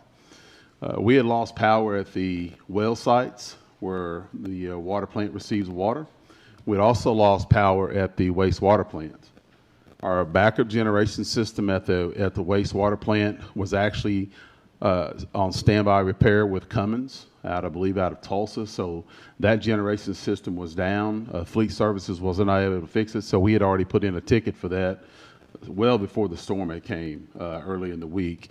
And so the issue that we had out there at the wastewater plant was for that plant to flood because we couldn't move the waste and treat it like it's supposed to, and then get it back out to Uchi Creek to go on out to the Cimarron River. So we had to send crews out to work on that, power distribution crews to work on that. We also had to get our wells back up. Obviously, our towers were full at the time that the storm hit because it was in the middle of the night. We have two main towers in Cushing. We have one tower across from the football field known as the Tiger Tower.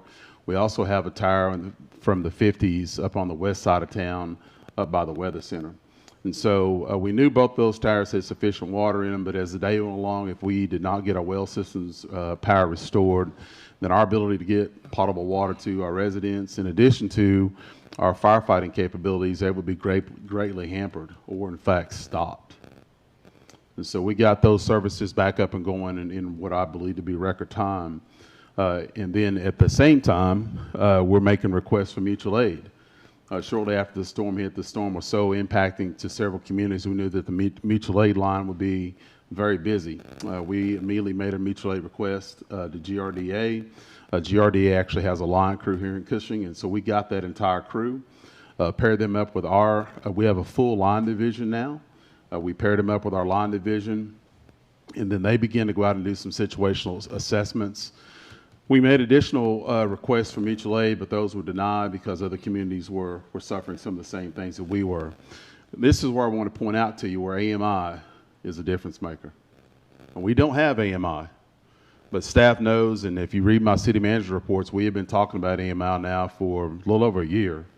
When we took the loan out to build the substation, staff made it very known to the elected body that we wanted to take the remaining funds and dedicate that to a full service AMI system, automated metering system for water and electric. The problem that we have right now, we have about between 5 to 7% of our customers remaining without power. The challenge that we have is that we're having to go out and try to hunt the problem down. AMI, imagine if these big TV monitors here, AMI would pinpoint that problem specifically and say we have multiple issues at this particular area and highlight those, and so we don't have to go chasing all over the system trying to figure out where we're having problems. One thing that Derek Griffith did today and Diane Barnett did was that they actually gridded out our system outages, trying to really kind of narrow that area down where we're having more problems than other areas. So that information has been passed on to power distribution, but AMI in this instance would have been an absolute lifesaver for our ability to restore power rather quickly by being able to pinpoint where we're actually having problems. And so I know that GRDA just finished or is in the process of finishing automated meter infrastructure bids in terms of vendors, RFQs for vendors. And they'll have recommendations. I already have some recommendations for vendors, but they'll have more recommendations. And so that would allow us to piggyback off of them because it's already state contract. And so some GRDA cities already have AMI. We're one of the few that do not. One of the steps that you all took a few months ago that you really don't understand how important it was that you did it. We're GIS-ing our water system. And why are we GIS-ing our water system? If we had a traumatic event come through town and wipe the town out, it'd be very difficult. You see in some communities where a tornado's been through, it's very difficult to figure out exactly where you are. Sometimes in your own driveway, if you're not already there. And so by GIS, we can go back and track and figure out where all of our water lines are and our infrastructure. And so that's a part of our copper and lead service line inventory program that will kick off next month. And so that'll take place over the next year. Keep in mind that has to be completed by October. Regarding mutual aid, the mutual aid request was obviously granted for GRDA. GRDA is still here. We put a second mutual aid request in on Sunday. The city of Edmond sent us down a pole crew. We have a lot of poles that have been broken in two, some broken in the middle, some broken at the base on the ground.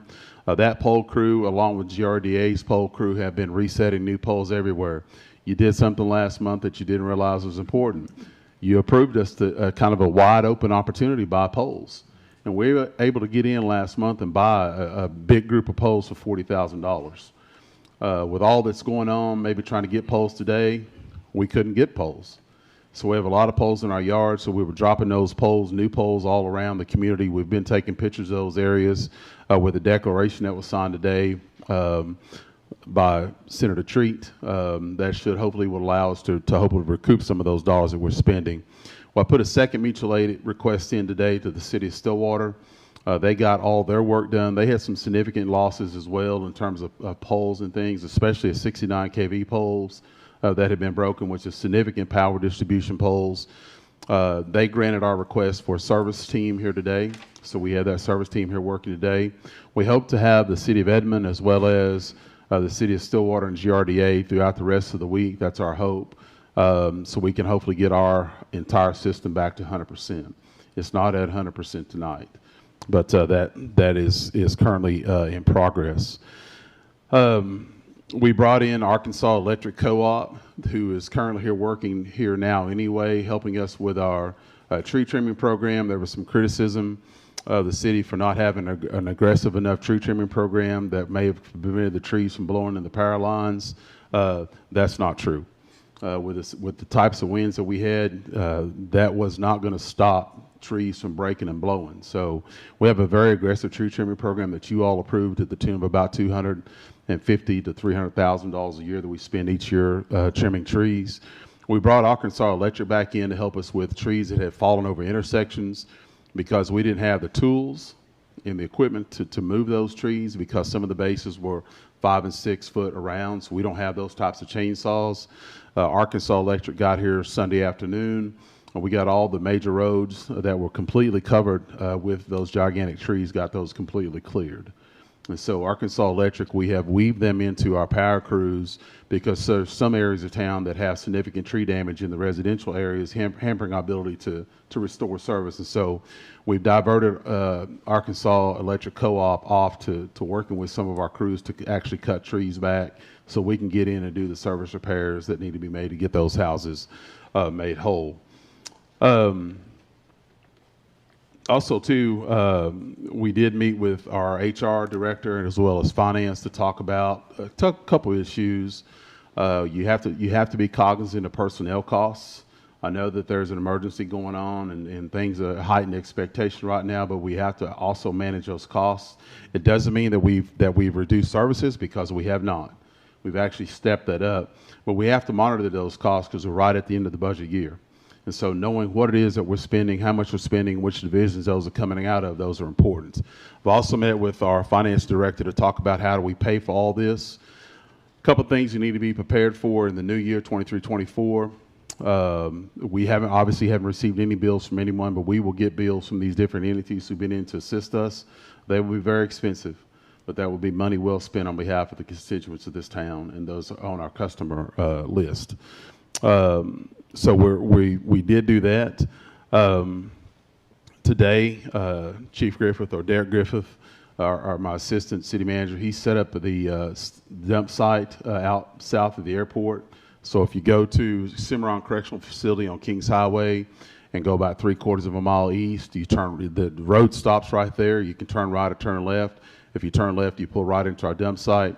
We did put out an update there. That place has been going crazy since we opened it up. We kind of staged the hours from 11 in the morning till 7 in the evening to embrace an opportunity for people to actually collect their vegetation, tree limbs, stumps, and things like that, to get that vegetation collected in the cool of the morning and then get it dumped off right before it gets really hot.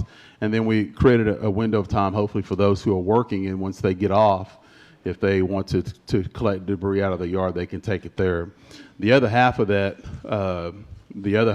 collection process, we have been working with Republic Services. We have put in an order for dumpsters to be brought to that same site.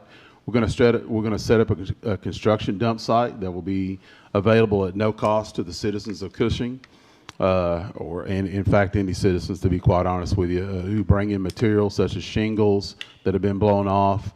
You could have had lawn furniture destroyed. You can bring that there and dump it. If it's plastic, we'll also have a special metal bin. So if you have, metal trim and stuff like that, or metal siding, you can throw that in that metal bin.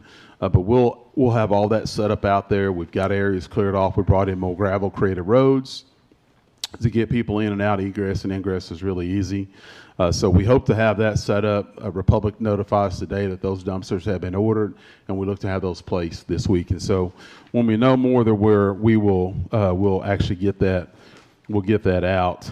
We will be preparing a RFP for curbside collection.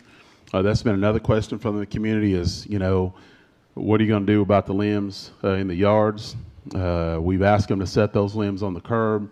With the support of the elected body, we plan to have an opportunity for a contractor to come in and assist us with that.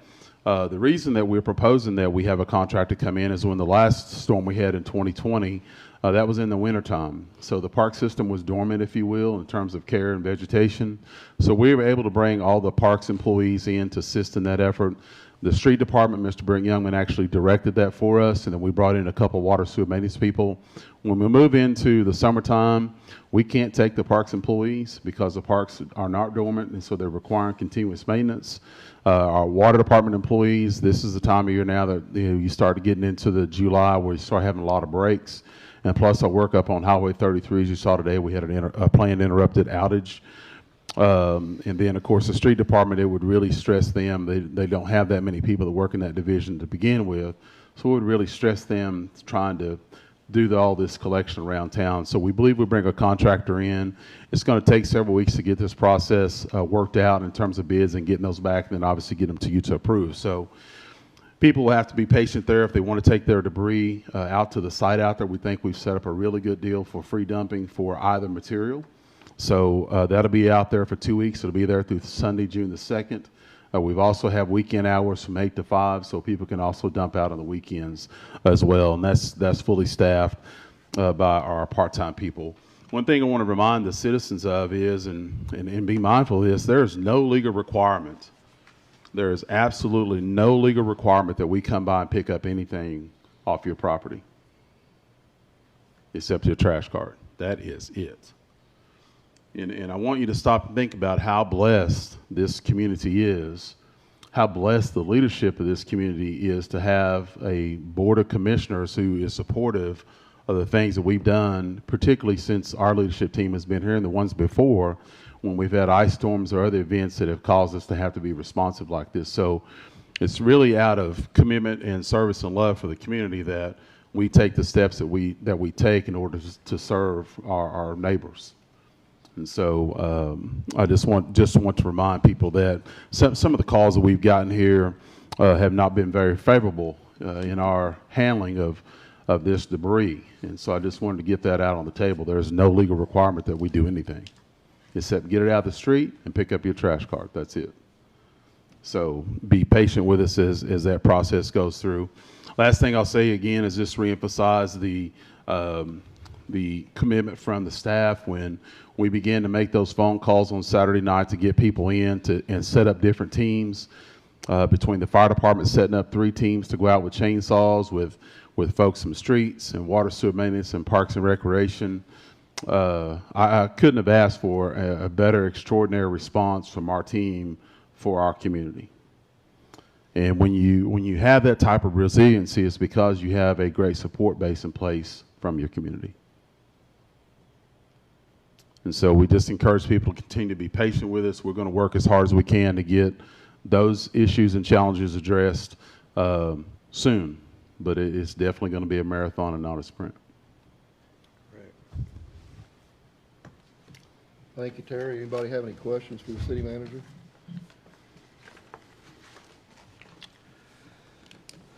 If not, we'll move on to item 10, Commissioners' Community Announcements. Tyson, you want to start off? I have none, thank you. Nancy?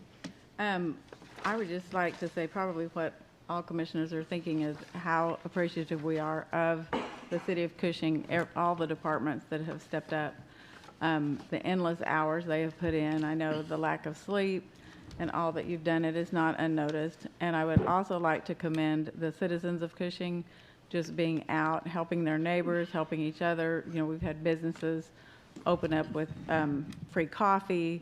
And I've noticed just from social media that people have helped clean those businesses up while they're serving members of the community. So when a community comes together, when there's a tragic event, it really speaks highly of not only the city workers, but the citizens within and around the community. So thank you for that.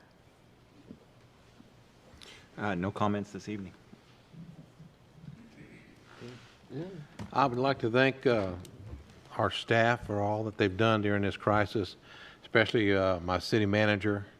And I especially appreciate him dragging out the chairman at 1:30 and making him go with you, and so he can see for sure what's going on. But in all seriousness, it's good to know that in a time of crisis that we have people that can not only get on top of it, but stay on top of it. And nothing in this world is perfect, but we're winding up with a real good result. I don't know if anybody was killed during this thing or injured or anything like that. And getting our power back as quick as we have has been a real blessing, and especially with the heat coming. So I want to say thank you to all my employees that are out there in the city, all the staff that went together, and my city manager, and all the other people, Mr. Huseman, and even Commissioner Lofton for going out and dedicating his night. Thank you. I had the opportunity to ride along with Franklin Reed and Terry Brannon to inspect the storm damage early Sunday morning, and I want to thank them for inviting me. I was astonished at the amount of damage we had. I got to observe our command post working to resolve the many issues from the storm. I got to see many different departments come together to get the streets open and start restoring electric, water, and sewer, and securing damaged businesses. And thanks to each and every one of you, and I was and I am impressed with all of you. Thank you. Okay, we are going to recess the City Commissioners meeting at 7:43.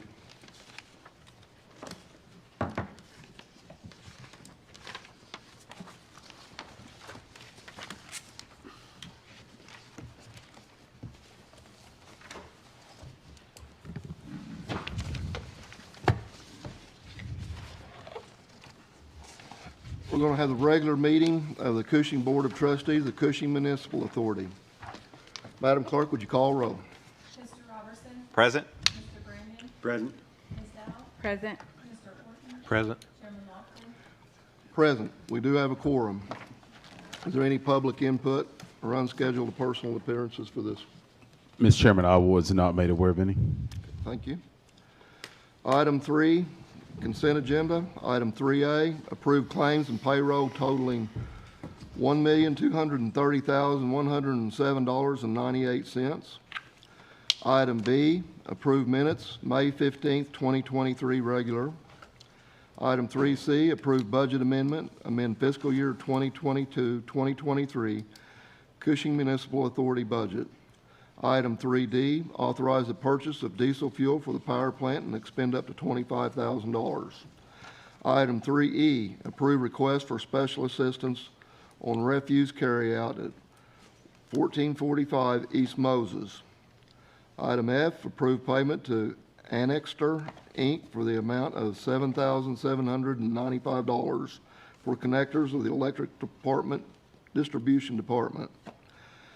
Item 3G, approve payment to Algier Martin and Associates, Inc. for the amount of $29,404.29 or invoice number CMA 6021003-423 on the Harmony Substation project. Item 3H, approve payments to TransTel Central LLC in the amount of $10,800.55 for repairs of the fiber optic cable.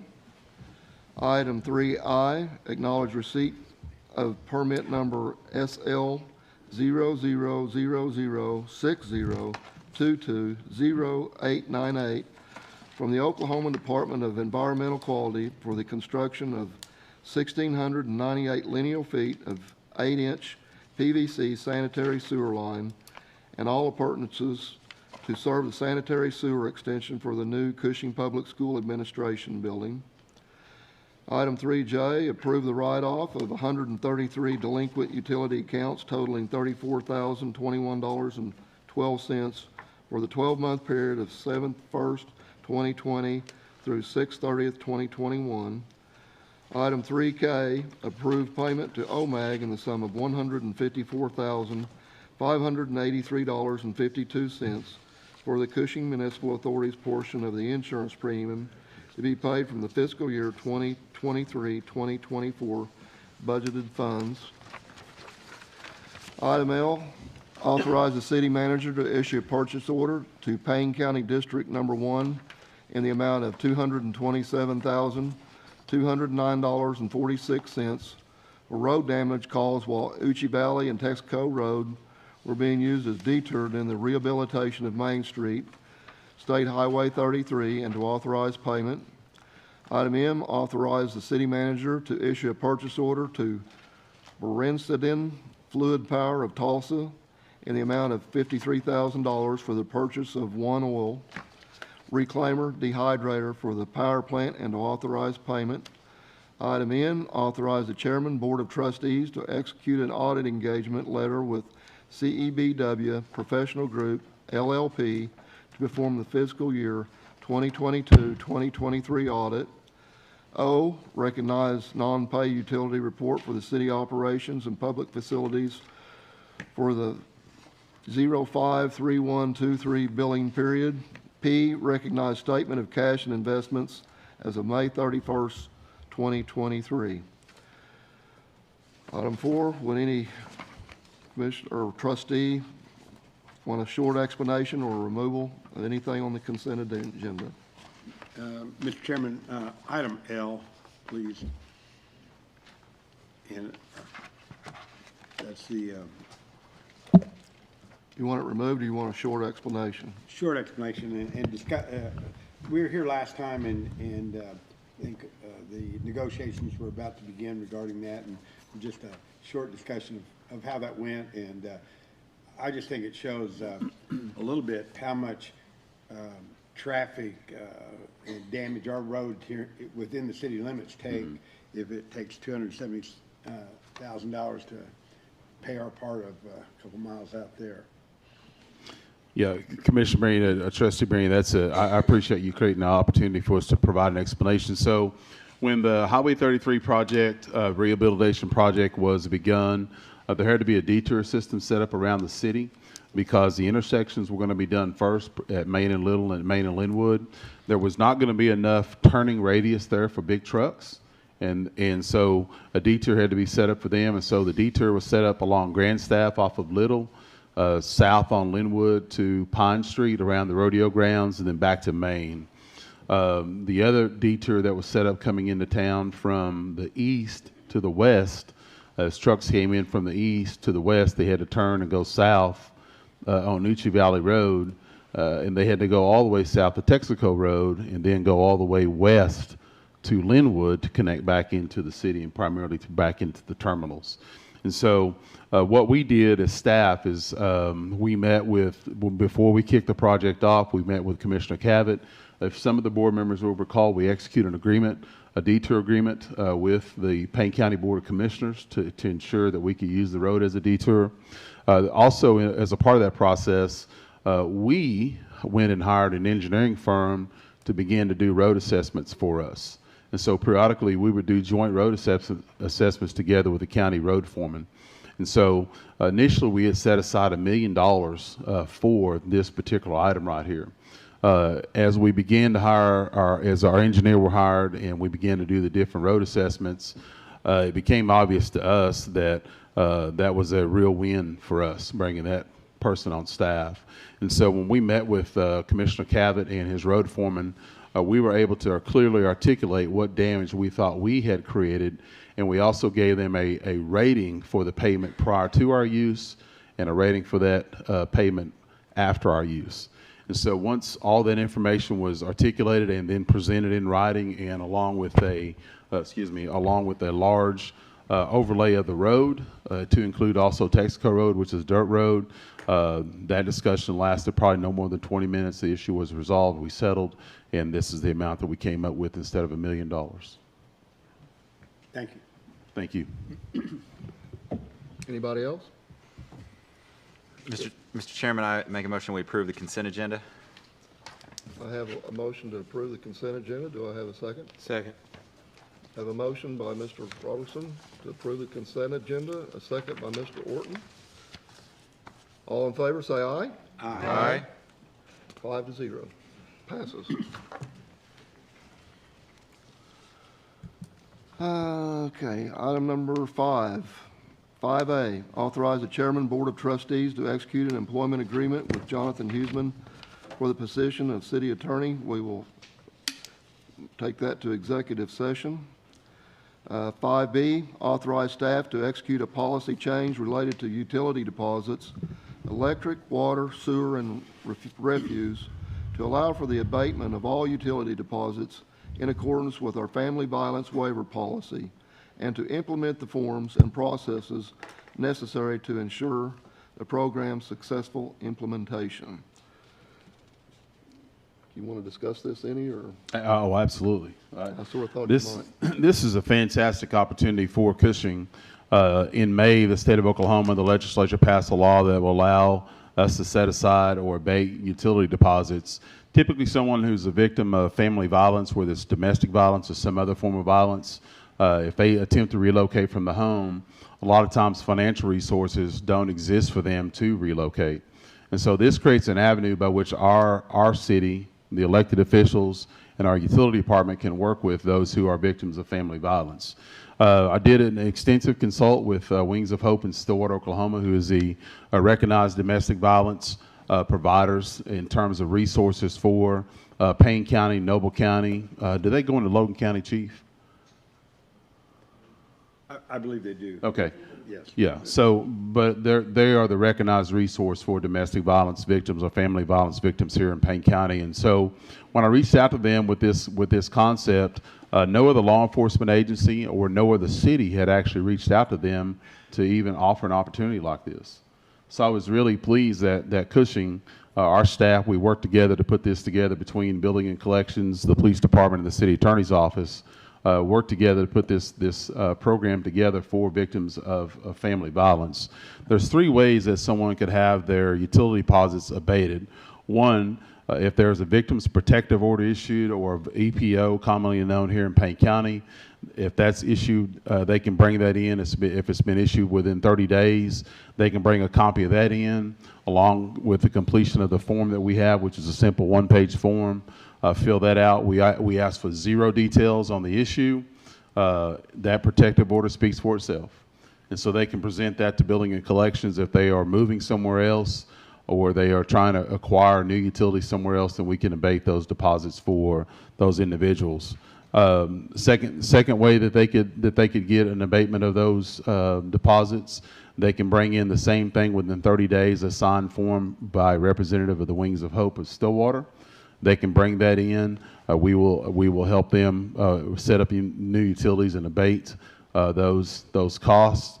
The last way that they could get those costs abated would be to bring in a signed form within 30 days of the event from a law enforcement officer. So we're going to recognize whether it's Cushing PD, Stillwater PD, Oklahoma City PD, Edmond PD. If they bring that form in and it's signed by a police officer, then we'll recognize that as an opportunity to have those costs abated. Anybody have any questions? And that goes just to the deposit, as I understand it. That is correct. Yeah. Mm-hmm. Which is the top of the list when I mean, that's the first thing you're looking for when they're trying to get their power put on or whatever, so it makes sense. Mm-hmm. And away from their abuser. Right. Mm-hmm. One thing I do want to address is, one of the things I talk about in here is the physical impact. I really think the physical impact is really going to be not much at all. Diane in Billigan Collections can probably tell you more about maybe the number of people that we may serve, but I don't think that that's going to be very many. So that impact on us is probably not going to be that great. But having that opportunity available in this city for those types of victims, whether they're male or female, I think speaks volumes for our credibility as a community that loves other people in the middle of their current circumstance. Any other discussion? If not, I would entertain a motion. So move. Do I hear a second? Second. I have a motion, Mr. Orton, and a second from Ms. Dow. All in favor, say aye. Aye. Aye. Passes 5-0.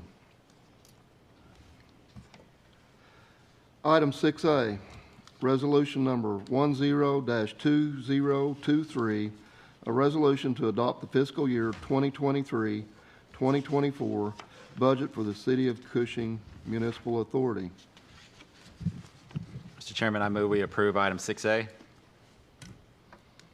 Mr. Chairman, I'd second that. I have a motion from Mr. Robertson to approve 6A and a second from Mr. Branyan. Any discussion? If not, all in favor say aye. Aye. Motion passes 5-0. 6B, resolution number 11-2023, a resolution authorizing city manager to execute contract number CU-23-1LM with Force Electrical Services in an amount up to $3,822,401.10 for the construction of the 69 kV transmission line from 9th and Little Street to the new Harmony Road substation and to authorize payment. Would you like to discuss this item? Yes. Yes, Mr. Chairman, just a brief explanation. This is a part of our Harmony Road substation build. This is an interconnect between our Little Street substation, which is where our primary feed comes in with GRDA. We're going to loop the system from South Little Street all the way out to the Harmony substation, have a dual interconnect there. This is a rebid of this project. This project, when it was first bid, we received only one bid for $7 million, which was completely over the projected engineer's estimate, which is what we kind of base our budget on. And so we chose to rebid the project. The project came in at $3.8 million. Our engineering firm, Alger Martin, out of Joplin, Missouri, who has provided the city of Cushing service for over 4 decades, has some work history with this firm out of Arkansas, and had no questions about their credibility as a firm or the ability to complete the work. So staff would recommend approval of their bid. I make a motion to approve resolution 6B. I have a motion to approve item 6B. Do I have a second? I'd second it, and just brief discussion afterwards. We have a second. Now it's time for discussion. Yeah, you know, in our packet, it was really useful to see all the rebids and all that. That was a helpful, real good discussion, and like you said, it was good to see that Alger's had used this firm and was favorably impressed. So, it was a significant savings over what it was. Yeah, absolutely. Thank you, Trustee Brennan. Any other discussion? I have a motion from Ms. Dow to approve, a second from Mr. Branyan. All in favor, say aye. Aye. Motion passes 5-0. Item number 7A, executive session pursuant to 25 OS 307 B1 to discuss and take possible action concerning the employment of the city attorney. We will have to enter an executive session for that. Item 8, other new business of any which has arisen since the posting of the agenda and could not have been anticipated prior to the time of the posting, according to 25 OS 311-9. Is there any other business? Nope. So we will recess this meeting at 8 o'clock.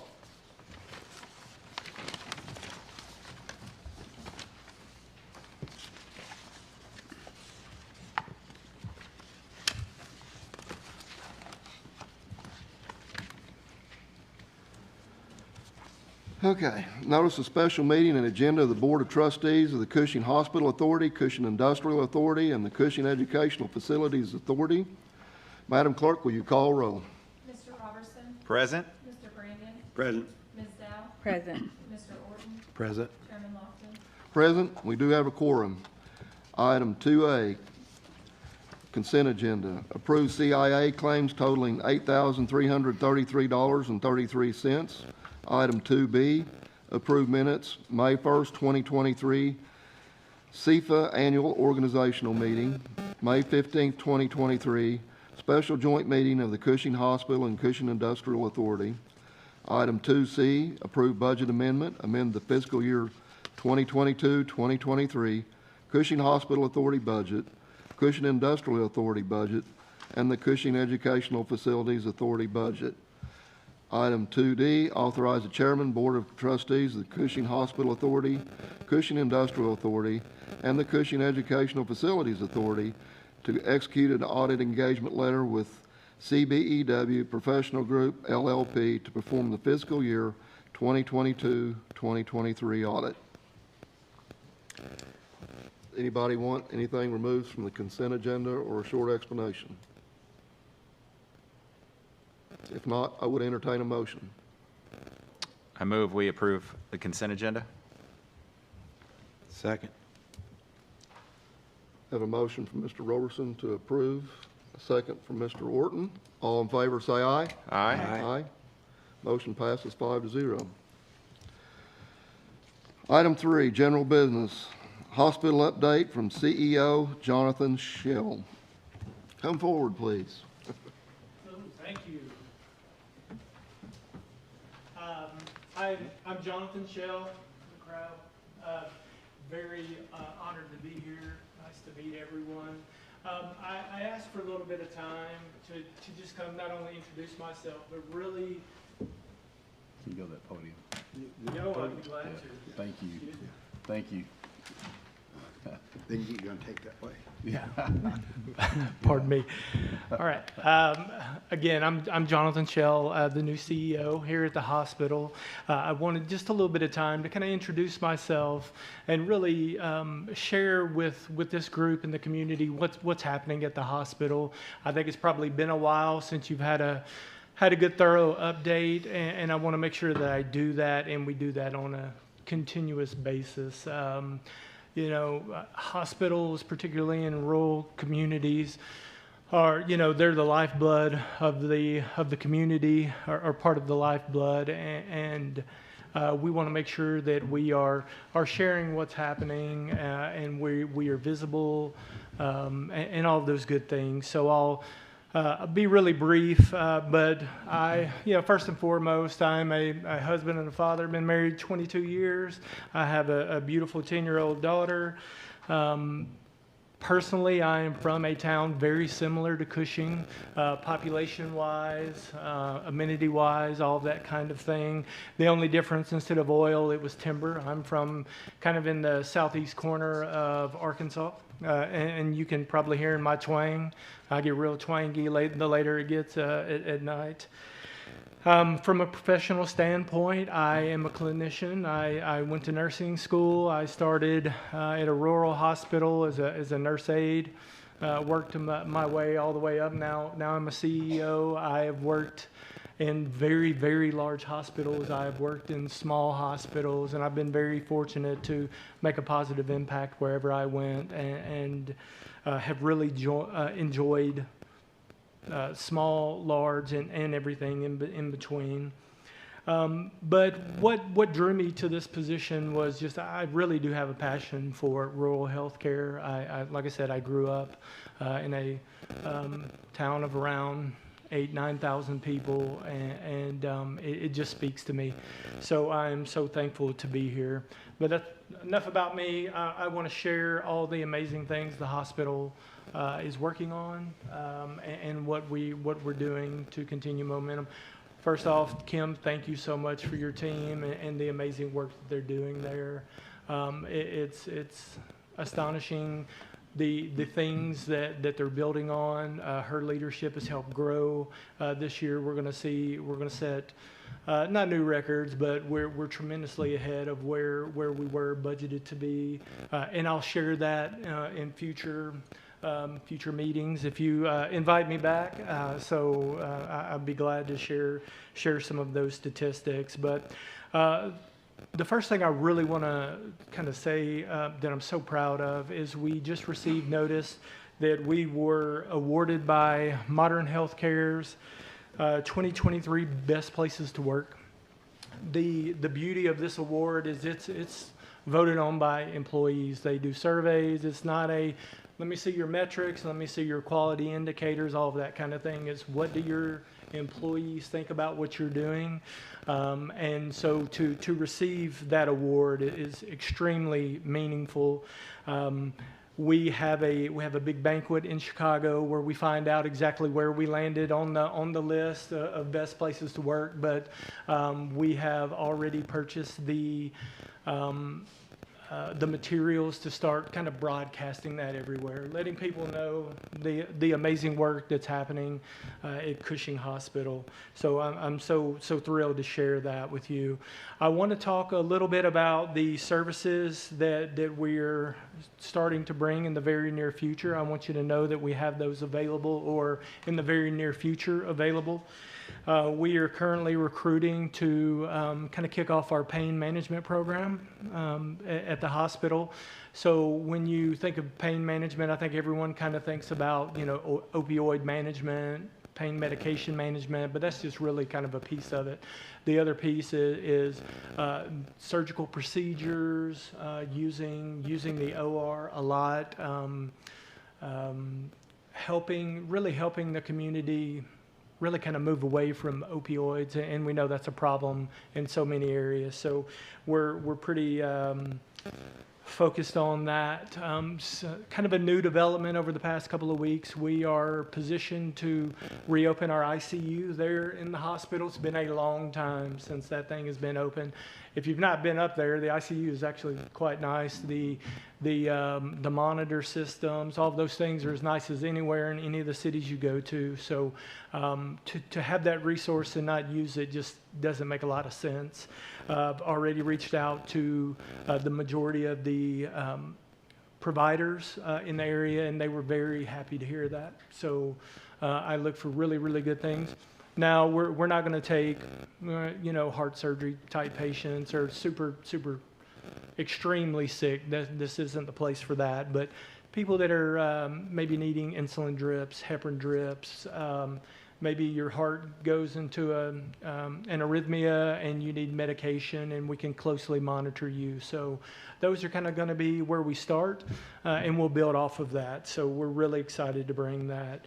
We are expanding our laboratory services. One of the things that we've just recently started were walk-in services. So if you need a CBC or a blood test, for some example, you could just walk in. You don't have to be scheduled. We know scheduling is a problem, and it could be, it never seems to work exactly the way you want it. So we now have we have it opened up where you can walk in and we'll do your lab draw right then and there, to just really help with convenience. and get people taken care of quicker. So we're really excited about that. Our lab director is Leah Nichols, and it's something she almost kind of like demanded we do, and I'm so thankful she did. It'll be a difference maker for the community. For those that don't know, we have started doing a lot of oral dentistry. I know it seems weird doing dentistry at the hospital. Kim and her team have really started that program several months ago, and has built it to the point that now we have a second provider coming and doing things, bringing patients from outside communities, which is always a plus, right? Bringing them into our hospital to receive services. So we want to make sure the community knows this. I mentioned I was a clinician, so cardiology was always kind of my big deal. Heart surgery, heart transplant, all of those kind of things. I am very happy to say that we've gotten the approval to go ahead and recruit a full-time cardiologist here in Cushing, which it's kind of a game changer, right? I mean, we had Dr. Agarwal, he did a great job, but he was here 3 days a week and kind of limited us from time to time. We'll have a full-time one that will allow us to do inpatient consults. Those patients that we have to send down the road to get cardiology services in the hospital, now we can keep them here. That saves on travel for families and patients and all of those kind of things. So really excited about that. As we get further in that, if you've ever been involved in recruiting physicians, it can take a little bit of time, but I'll update this group. And anybody that wants to know on where we are with that recruiting effort. We have really ramped up our orthopedics program. We are able to not only do outpatient but inpatient consults now. We are doing, and Kim's team is doing everything from hip replacements to pain injections, all kinds of things, and it's amazing to be able to get that caliber of surgery here in Cushing. Dr. Chad Hansen has really kind of stepped up and is helping us with that, so we're so thankful to have him. He is willing to come see consults in the hospital on the outpatient side as well, so those are out here. We are really working to beef up our general surgery offerings, the different things that we can do here. Historically, it's been pretty limited just because of the general surgery, so we're working with UPC, Utica Park Clinic, and our headquarters down in Tulsa, working with them to really kind of beef that up and to have general surgery here far more often. Dr. King Morris has elected to come back full time. Not elected, he's really been helping the Hillcrest system doing procedures out in Claremore. He's really helped them out there they were struggling. He helped solidify what they were doing out there and really helped them build the program. Now he said, I met with him the other day, he said, I'm ready to come back home and just put all my effort here in Cushing, and so we're so thankful to hear that. So what that means for the community is he'll be available more often to see you outpatient, inpatient, whatever it is you might need. And we're excited about that. And we're really ramping up our therapy services, physical therapy, occupational therapy. We hope maybe by the end of this month we have a contract completed for speech therapy as well. So that is another offering that we can offer our patients when they're here. We are starting to partner with local schools, OSU, Central Tech, just anybody who's willing to get more students in our doors, to let them see what the community is, what the hospital is, and hopefully have them sign on afterwards. So, and as always, to let the community know we are in network with every insurance there is out there. Community Care, Blue Cross Blue Shield. I just need to plug that so everybody knows what's available, and we'll be glad to accept any insurance you got. And that's really it. As we kind of move forward, I will update us on those recruiting efforts. I won't be so long-winded, and finances, share wins, issues, things like that. So that is all I've got. I'll be glad to answer any questions if anyone would like to ask. I'm open and available. Anybody have any questions?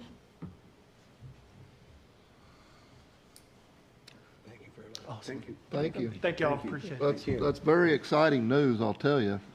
I don't think people understand how fortunate we are here to have a hospital like we do with 7,800 people living in town. We're very, very fortunate, and thank you.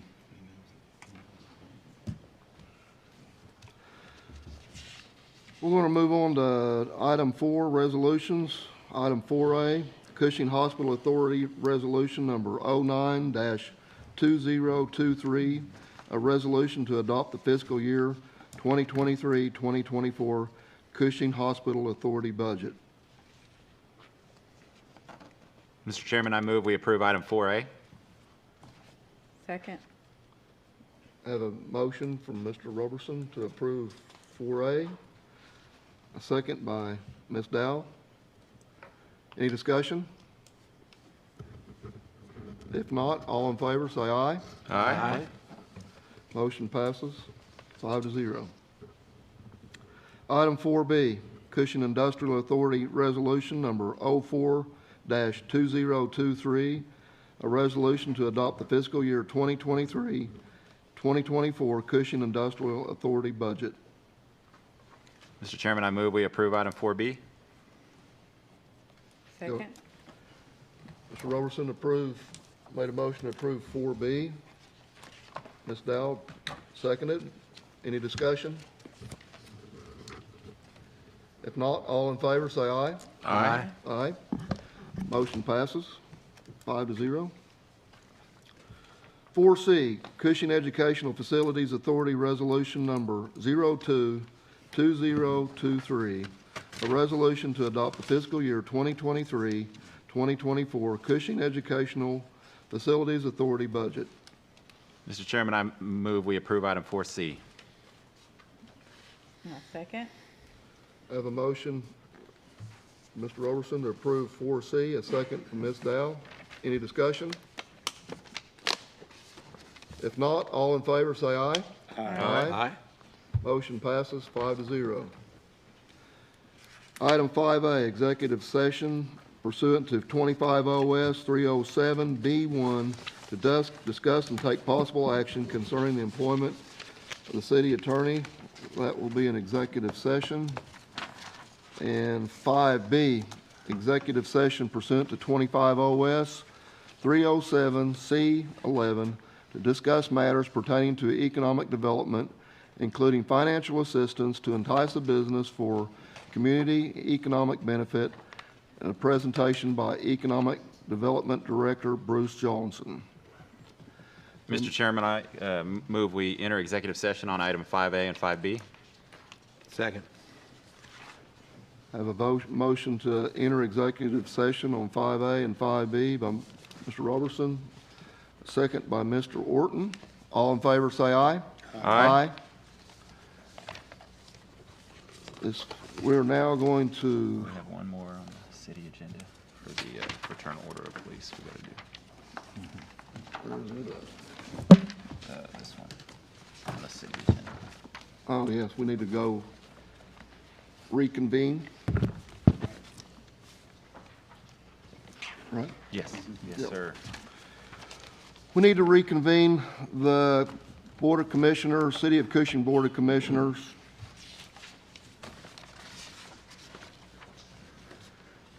At 8:19.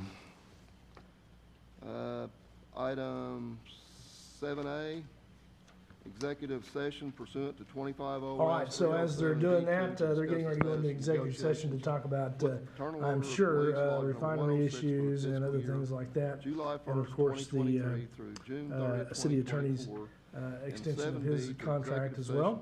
And all that's going to happen in executive session there.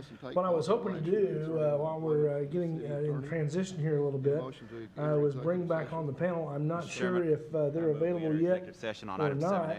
Might have John Hinkle available, possibly. I'm going to check with him shortly, and we'll see about that. All in favor say aye. Aye.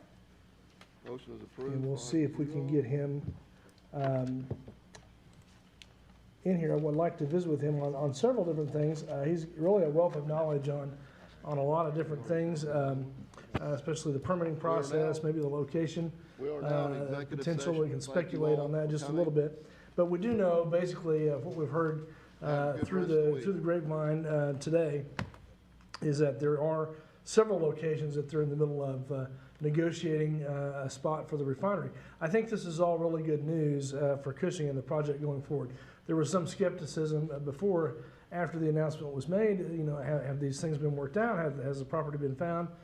What does that do to your negotiations? If not, those kind of questions, very, very legitimate questions. And so other questions, of course, revolve around the rail line getting completed, you know, to Cushing. That needs to happen.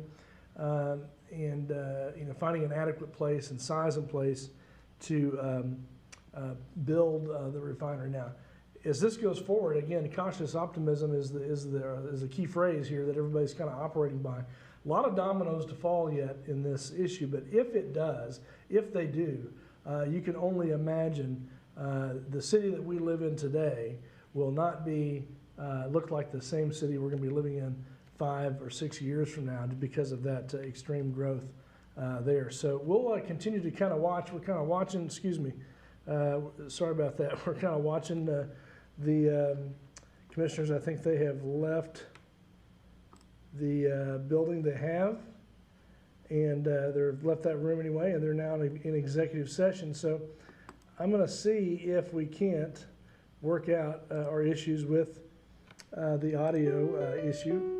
And you can hear we've got audio coming through. I'm just testing that right now to see, and it looks as though things are fine there as far as audio going out.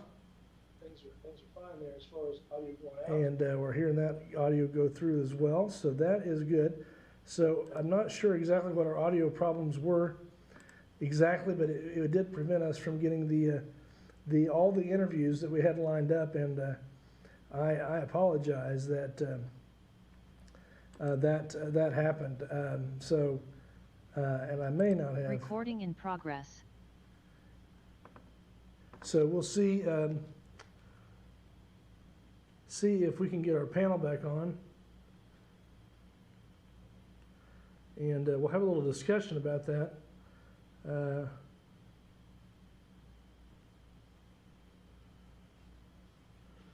But the refinery obviously is a big issue. Tomorrow morning, we're going to have 2 commissioners here at the same time, which is a little unorthodox. I'm actually going to conduct an interview with John Talley in the morning, which will be recorded and played back at a later time. And then live on the air, we're going to have Tyson Brannion and Commissioner Brannion and Commissioner Orton, Vice Chairman Orton, as you just saw there at the commission meeting tonight. And they're going to talk about several things, but I would like to bring up this issue of the refinery again and talk about what their feeling on it is. I know that they might not have a lot of more information now. They're getting more information as we speak in that executive session from Bruce Johnson, and I'm sure they won't be able to speak about that, of course. But at that point, they can give us a kind of a feeling, a general indication of what they think if the cautious optimism might move to another level. Beyond optimism, we're closing this deal, or we're getting the things in place.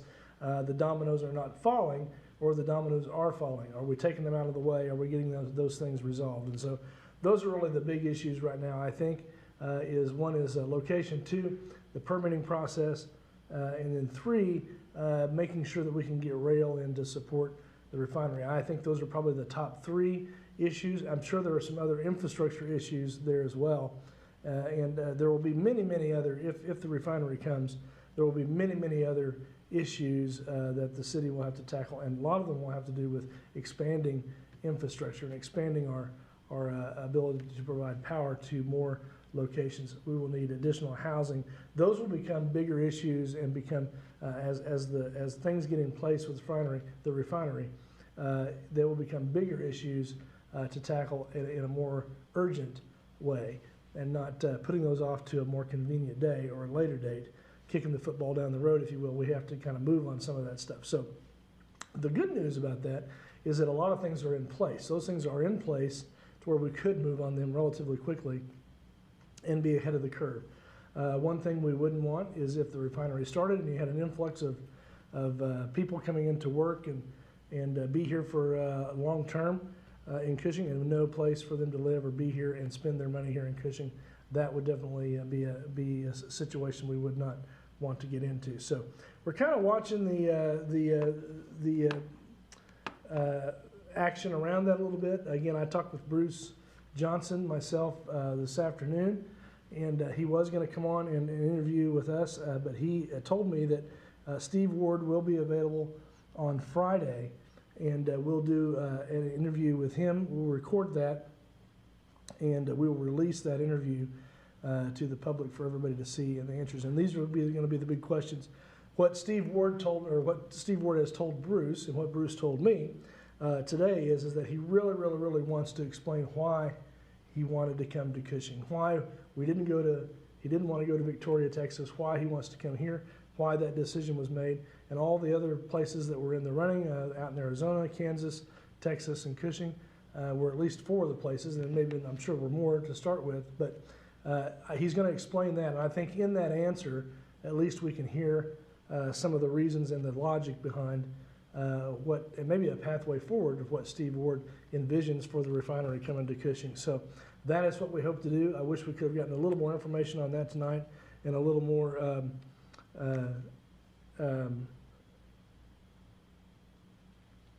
so it looks like we're going to get maybe Terry. I was hoping he was going to be able to come on, but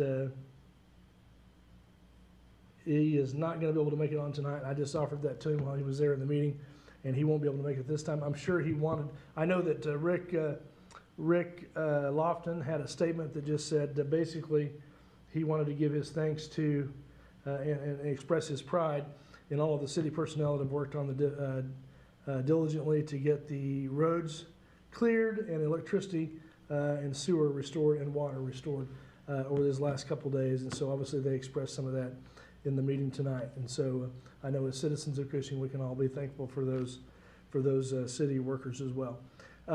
Next week, of course, tomorrow is Tyson Brandon and Steve Orton will be here in the studio together.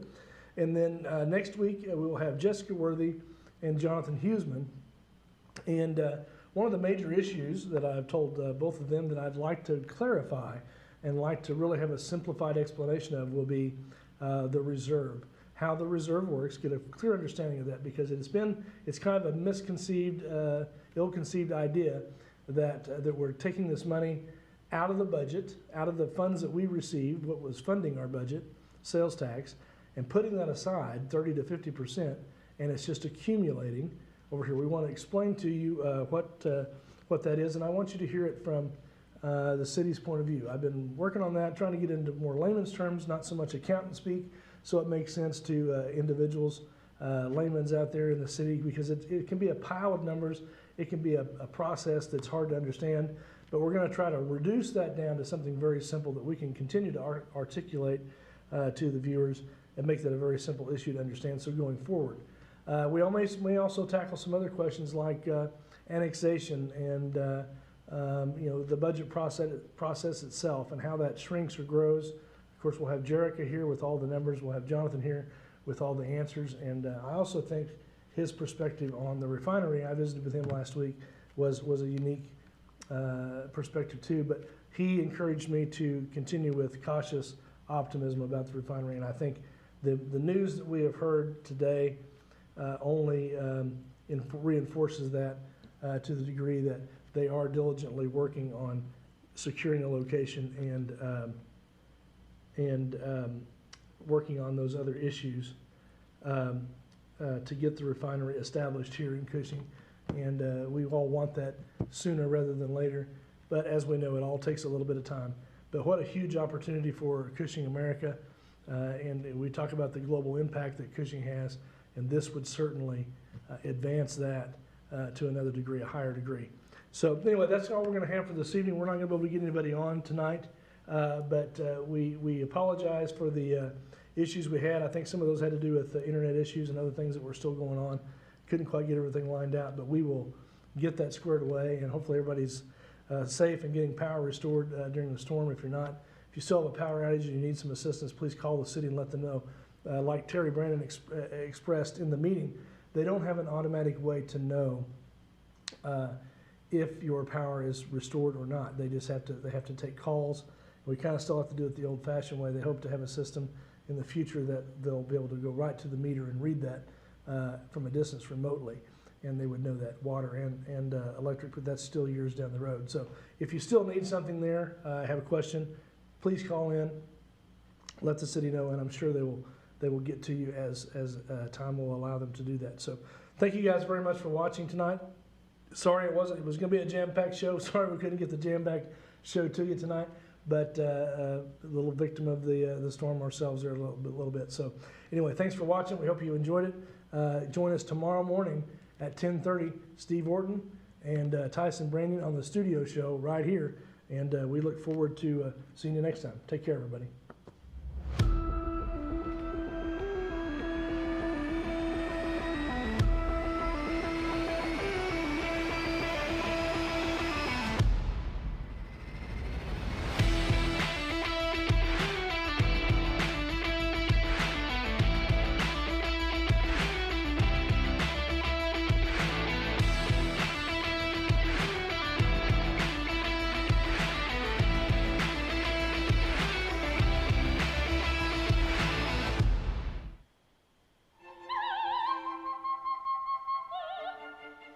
Thank you for watching Cushing Matters.